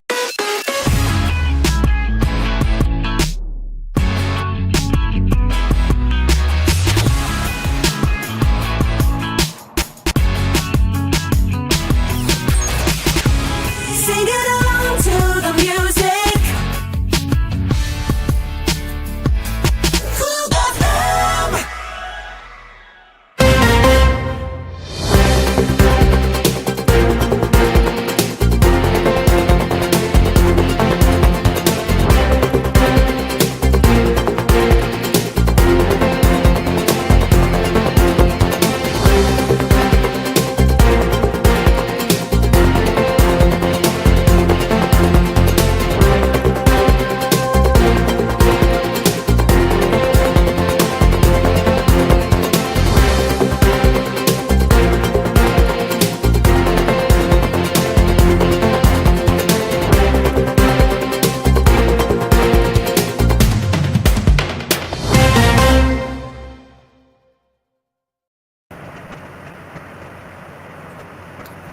And we are back with more Cool News Early Edition. Okay, now let's continue with the headlines. Let me just double check if we have a brand new international or national headlines. If not, we can move on to tech news. Okay, so far there's still none. So let's go on into technology news now. Okay, so let's go get started. Excuse me.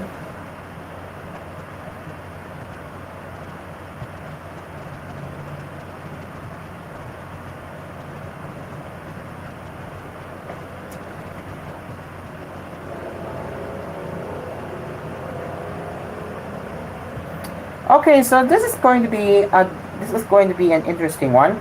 This is coming from Malaysia, and actually this is coming from CNA, one of the Media Corp's news organizations.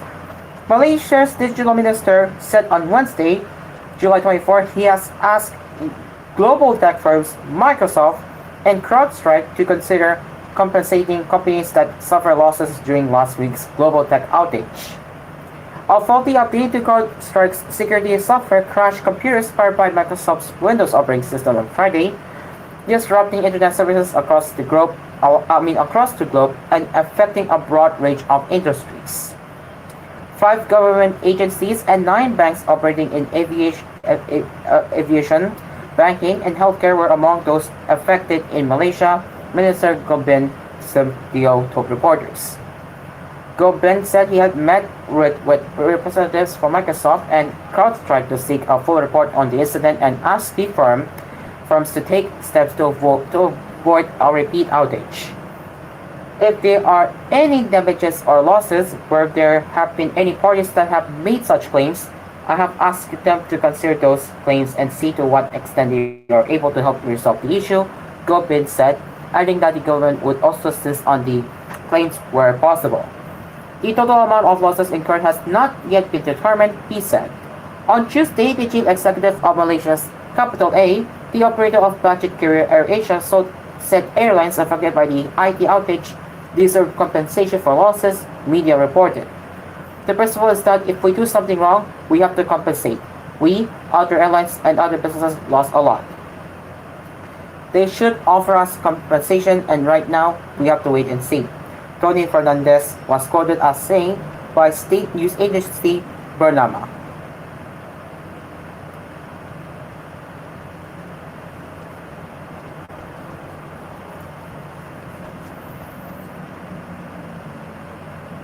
Another one, this time is from Singapore. The personal information of about 128,000 customers of moneylenders has been stolen after a third-party ID vendor was hacked. The Ministry of Mid-Law on Thursday, July 25, confirmed the data breach involved the borrower data of 12 licensed moneylenders that are using the services of EasyNetic, a third-party ID vendor they engage. EasyNetic's system is not hosted on or linked to the government's network, said MinLaw, which is the regulator of licensed money lenders. The ministry added that EasyNetX system was accessed by a malicious actor, and data containing personal identifiable information was leaked. In response to CNA's query, Minlo said the compromised data included the names and NRIC numbers of borrowers as well as loan information. The data has appeared on several sites. Affected borrowers have been advised to be on the alert for phishing and other scam attempts using the compromised data, said the ministry. The 12 money lenders are Banking Credit, Credit 21, Lending B, Kadong Credit, Credit 33, GS Credit, 1AP Capital, Credit Master, PST Credit, U Credit, Horizon Credit, and Credit Matters. The money lenders and EasyNetX have made reports to the police, the Cybersecurity Agency of Singapore, and the Personal Data Protection Commission. They have started notifying their borrowers of the breach and have reminded them to stay vigilant against possible phishing scams, Minlo said. 8 other licensed money lenders that use EasyNetX services were not affected. As a containment measure, Credit Bureau Singapore has restricted access to the platform for all 20 licensed money lenders served by EasyNetX. Credit Bureau Singapore is the designated credit bureau that operates the money lenders Credit Bureau platform and central repository of data on borrowers' loans and repayment records with all licensed money lenders in Singapore.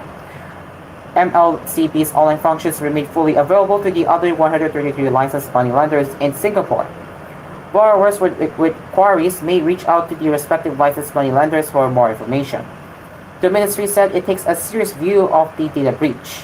The licensed money lenders have a duty to protect any information in its possession or control. This includes information residing on their third-party vendor systems.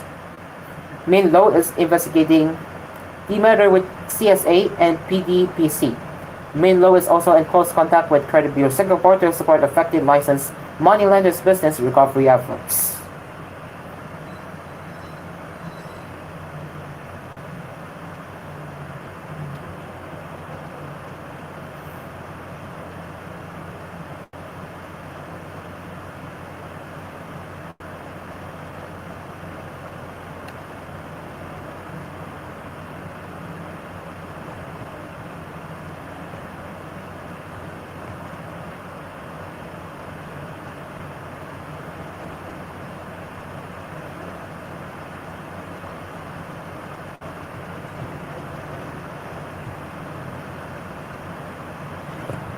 And yes, this is coming from Inquirer, which is actually a 2-day-old headline, but it doesn't matter since this is about the what do I say this? Detecting. While more Filipino users are testing Starlink services, the satellite-based connectivity company has yet to catch up with the download and upload speeds provided by the local fixed broadband operators who continue to ramp up their networks as well, according to a study by market insights firm Ookla. In its latest speed test intelligence report, Ookla noted that median download speed of Starlink in the second quarter was 48.40 megabits per second, which was only nearly of the fixed broadband operators at 94.42 megabits per second. Starlink also registered an upload speed of 12.63 megabits per second, which was markedly lower than its competitors who clocked in at 94.30 megabits per second.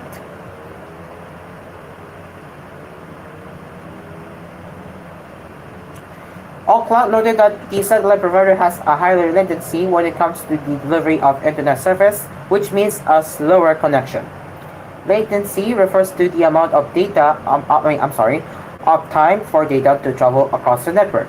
A shorter latency translates to faster internet speed. In the case of Starlink, Ookla noted its latency during the period was 50 milliseconds, or double its competitors. Nevertheless, Ookla explained that satellite broadband providers like Starlink can help in filling the digital gap, as it is challenging to build traditional telco infrastructures in remote areas. There has also been a significant increase in satellite-based connectivity to provide internet access in areas not covered by traditional terrestrial networks, it explained. The number of Starlink speed test samples in the country grew by 228.5% during the second quarter compared to the previous year in the same period. According to technology intelligence firm ABR Research, the Philippines is projected to be the biggest satellite broadband market in Southeast Asia with 909,000 subscriptions by 2028. The country has been seeing several entries of foreign satellite players in the country after granting tech mogul Elon Musk Starlink Internet Services Philippines license to operate as an internet service provider in 2022. California Astronis also aims to offer services in the country this year to 2 million Filipinos. The American technology company seeks to establish connectivity in over 5,000 locations in the country initially, and it hopes to deploy more for wider coverage. Intelsat, a US-based satellite and terrestrial network company, is working with the Department of Information and Communications Technology in establishing internet connection in rural areas. Other players like Luxembourg-based connectivity solutions firm SES and local technology startup Quicksilver Satcom Ventures also previously expressed interest in providing connectivity services in the country.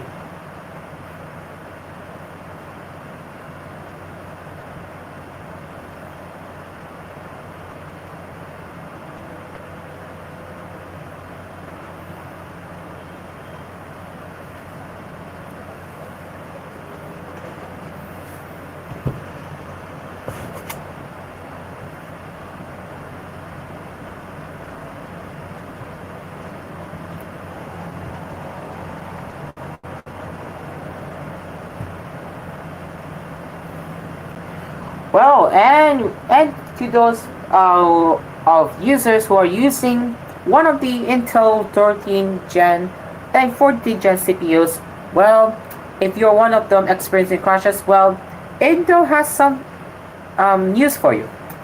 For several months, Intel has been investigating reports that high-end 13 and 14 generations desktop CPUs mainly, but not exclusively, the Core i9 13900K and 14900K were crashing during gameplay.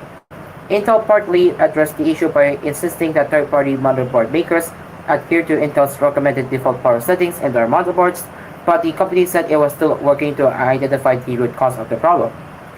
The company announced yesterday that it has wrapped up its investigation and that a microcode update to fix the problem should be shipping out to motherboard makers in mid-August following full validation. Microcode updates like this generally requires a BIOS update, so exactly when the patch hits your specific motherboard will be up to the company that made it. Intel says that an analysis of defective processors confirms that the elevated operating voltage is stemming from a microcode algorithm, resulting in incorrect voltage requests to the processor. In other words, the CPU is receiving too much power, which is degrading stability over time. If you're using a 13 or 14 generation CPU and you're not noticing any problems, the micro update should prevent your processor from degrading. But if you're already noticing stability problems, Tom's Hardware reports that the bug causes irreversible degradation of the impacted processors and that the fix will not be able to reverse the damage that has already happened. There has been no mention of 12th generation processors, including the Core i9 12900K, suffering from the same issues. The 12th gen processors use Intel's Alder Lake architecture, whereas the high-end 13 and 14 gen chips use a modified architecture called Raptor Lake that comes with higher clock speeds, a bit more cache memory, and additional E-cores. And Tom's Hardware also says that Intel will continue to replace CPUs that are exhibiting problems and that the micro update shouldn't noticeably affect CPU performance. Intel also separately confirmed speculation that there was an oxidation-related manufacturing issue with some early 13th generation Core processors, but that the problems were fixed in 2023 and were related to the crashes, and instability that the micro update is fixing.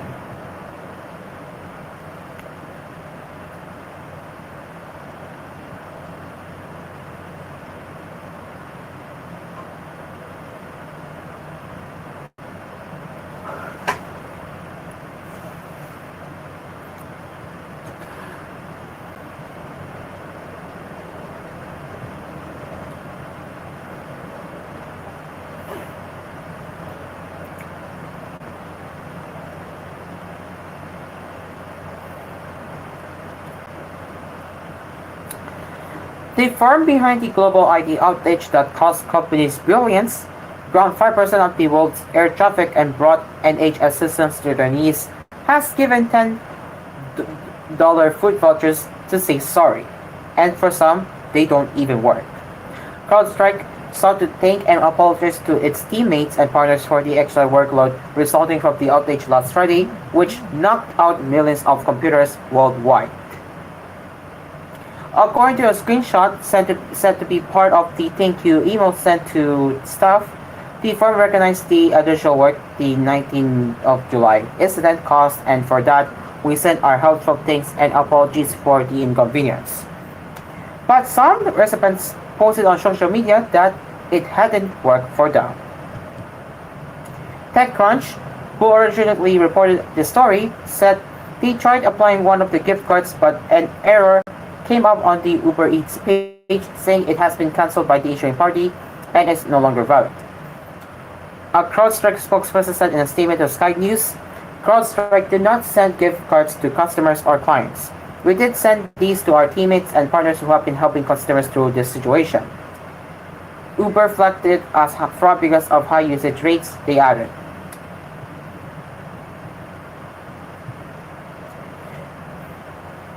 Last week's outage, which has been described as the world's worst as its effects are still being felt today, was caused by a faulty software update which affected an estimated 8.5 million Microsoft Windows PC devices.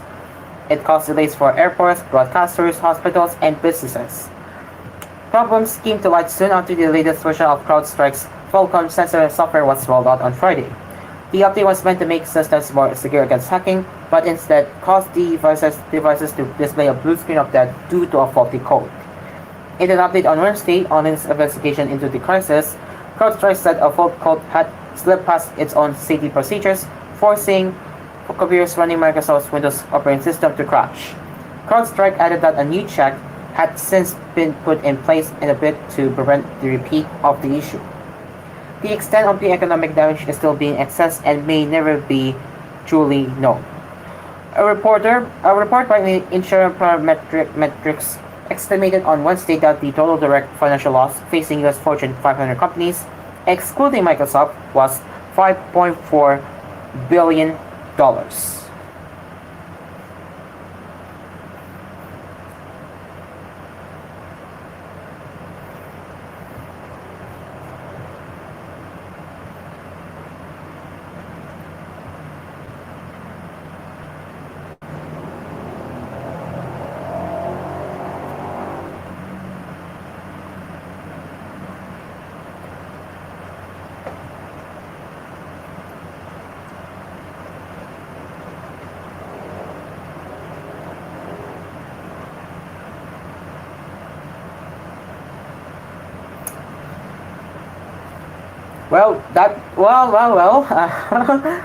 That screaming ball, that will be part of entertainment news later, so stay tuned for that one.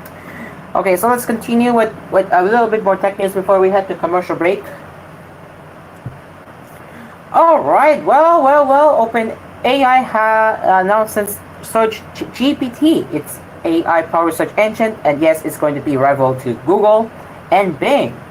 Well then, OpenAI is announcing its much anticipated entry into the search market, Search GPT, an AI-powered search engine with real-time access to information across the internet.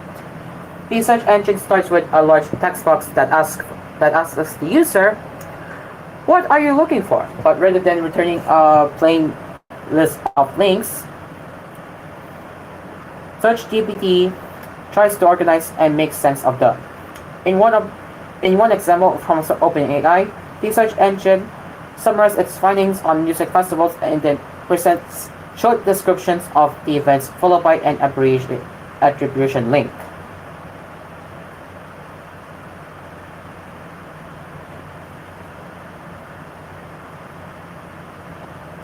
In another example, it explains when to plant tomatoes before breaking down different varieties of the plant.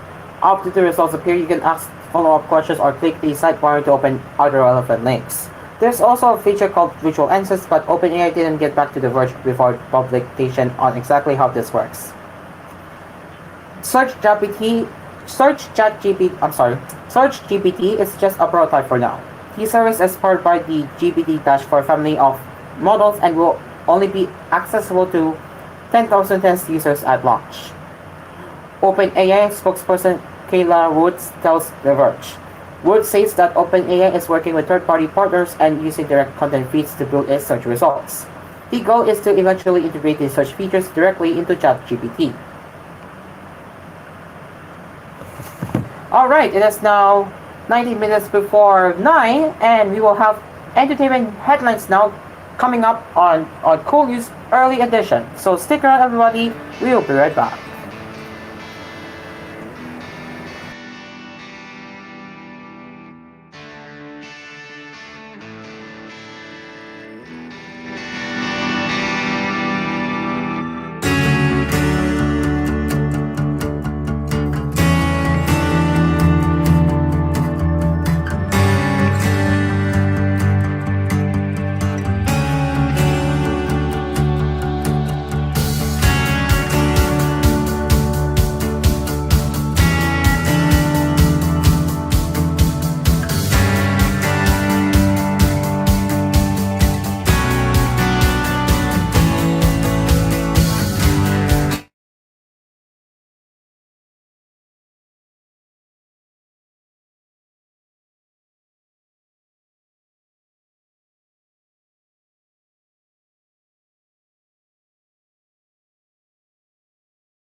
Say no to ass emergencies.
Welcome back to Cool News Early Edition. 9 minutes before we leave the newscast and leaving into music zone. Okay, so now let's continue. Not that let's continue. Now let's get into entertainment headlines. All right, so now let's get into that. Starting with the Disney Plus, Hulu, and Max streaming bundle, which is apparently available now in the United States subscribers. The Disney Plus, Hulu, and Max streaming bundle, jointly assembled by Disney and Warner Bros. Discovery, is now available in the US.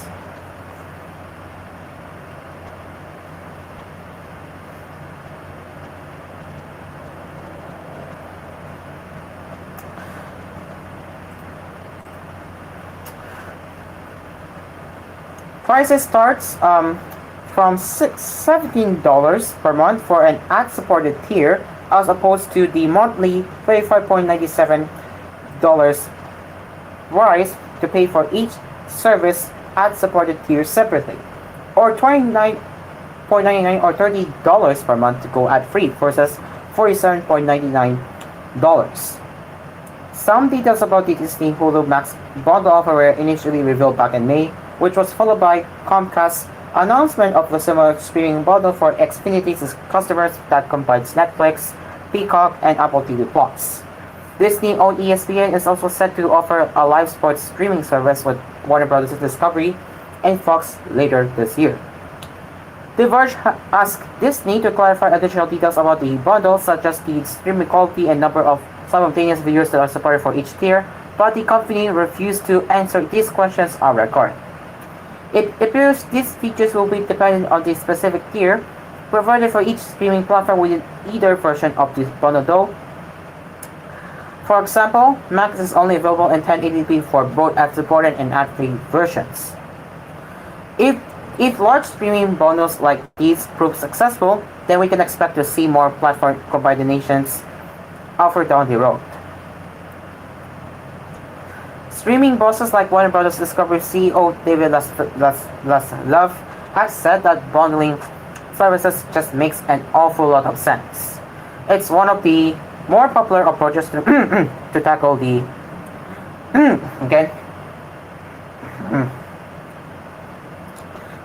streaming fatigue experienced by consumers and to reduce cancellation rates. Netflix, currently the world's largest streaming service, believes bundling with smaller platforms is of little benefit to the company itself. However,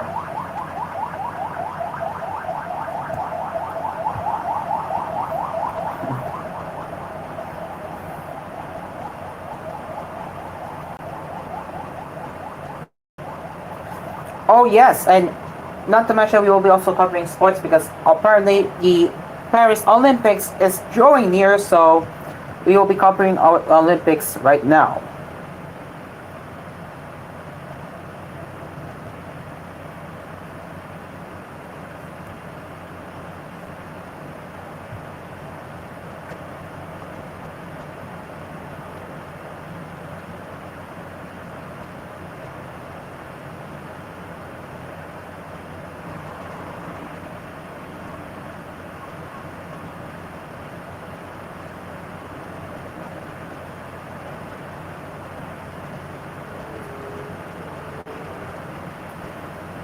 So yes, everybody, the Olympics is getting near, and we will be sharing details on where you can watch the opening ceremony. The opening ceremony for the Paris Olympics is set for Friday, Saturday morning, Philippines time. Instead of a traditional march in the stadium, about 10,500 athletes, including delegates of the Team Philippines, will parade on more than 90 boats on the Serene River for 6 kilometers or 3.7 miles. This will start the ceremony, not mark the end of it, another break from tradition. So what time does this opening ceremony start?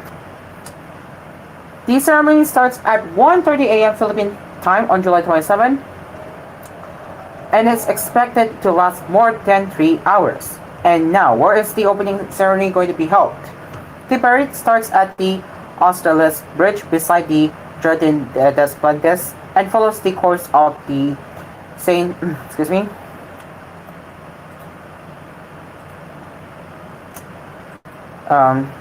from east to west. It makes its way around 2 islands in the center of the city before passing under several bridges and gateways. Athletes aboard the boats will get glimpses of several Paris Olympics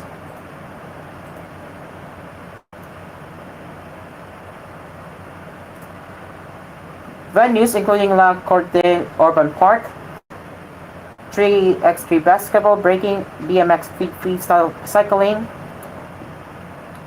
skateboarding, invalidates,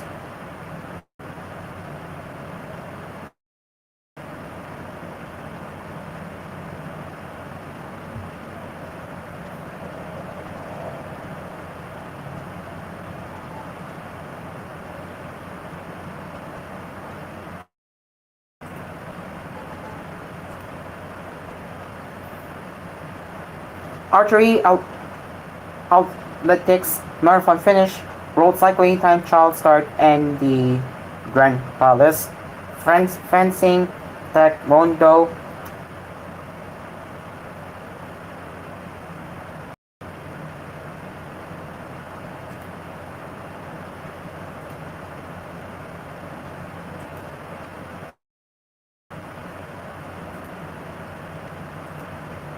The Paris parade ends at the Arena Bridge, which links the Eiffel Tower on the left bank of the Seine to the Pharaoh Cathedral district of the right bank.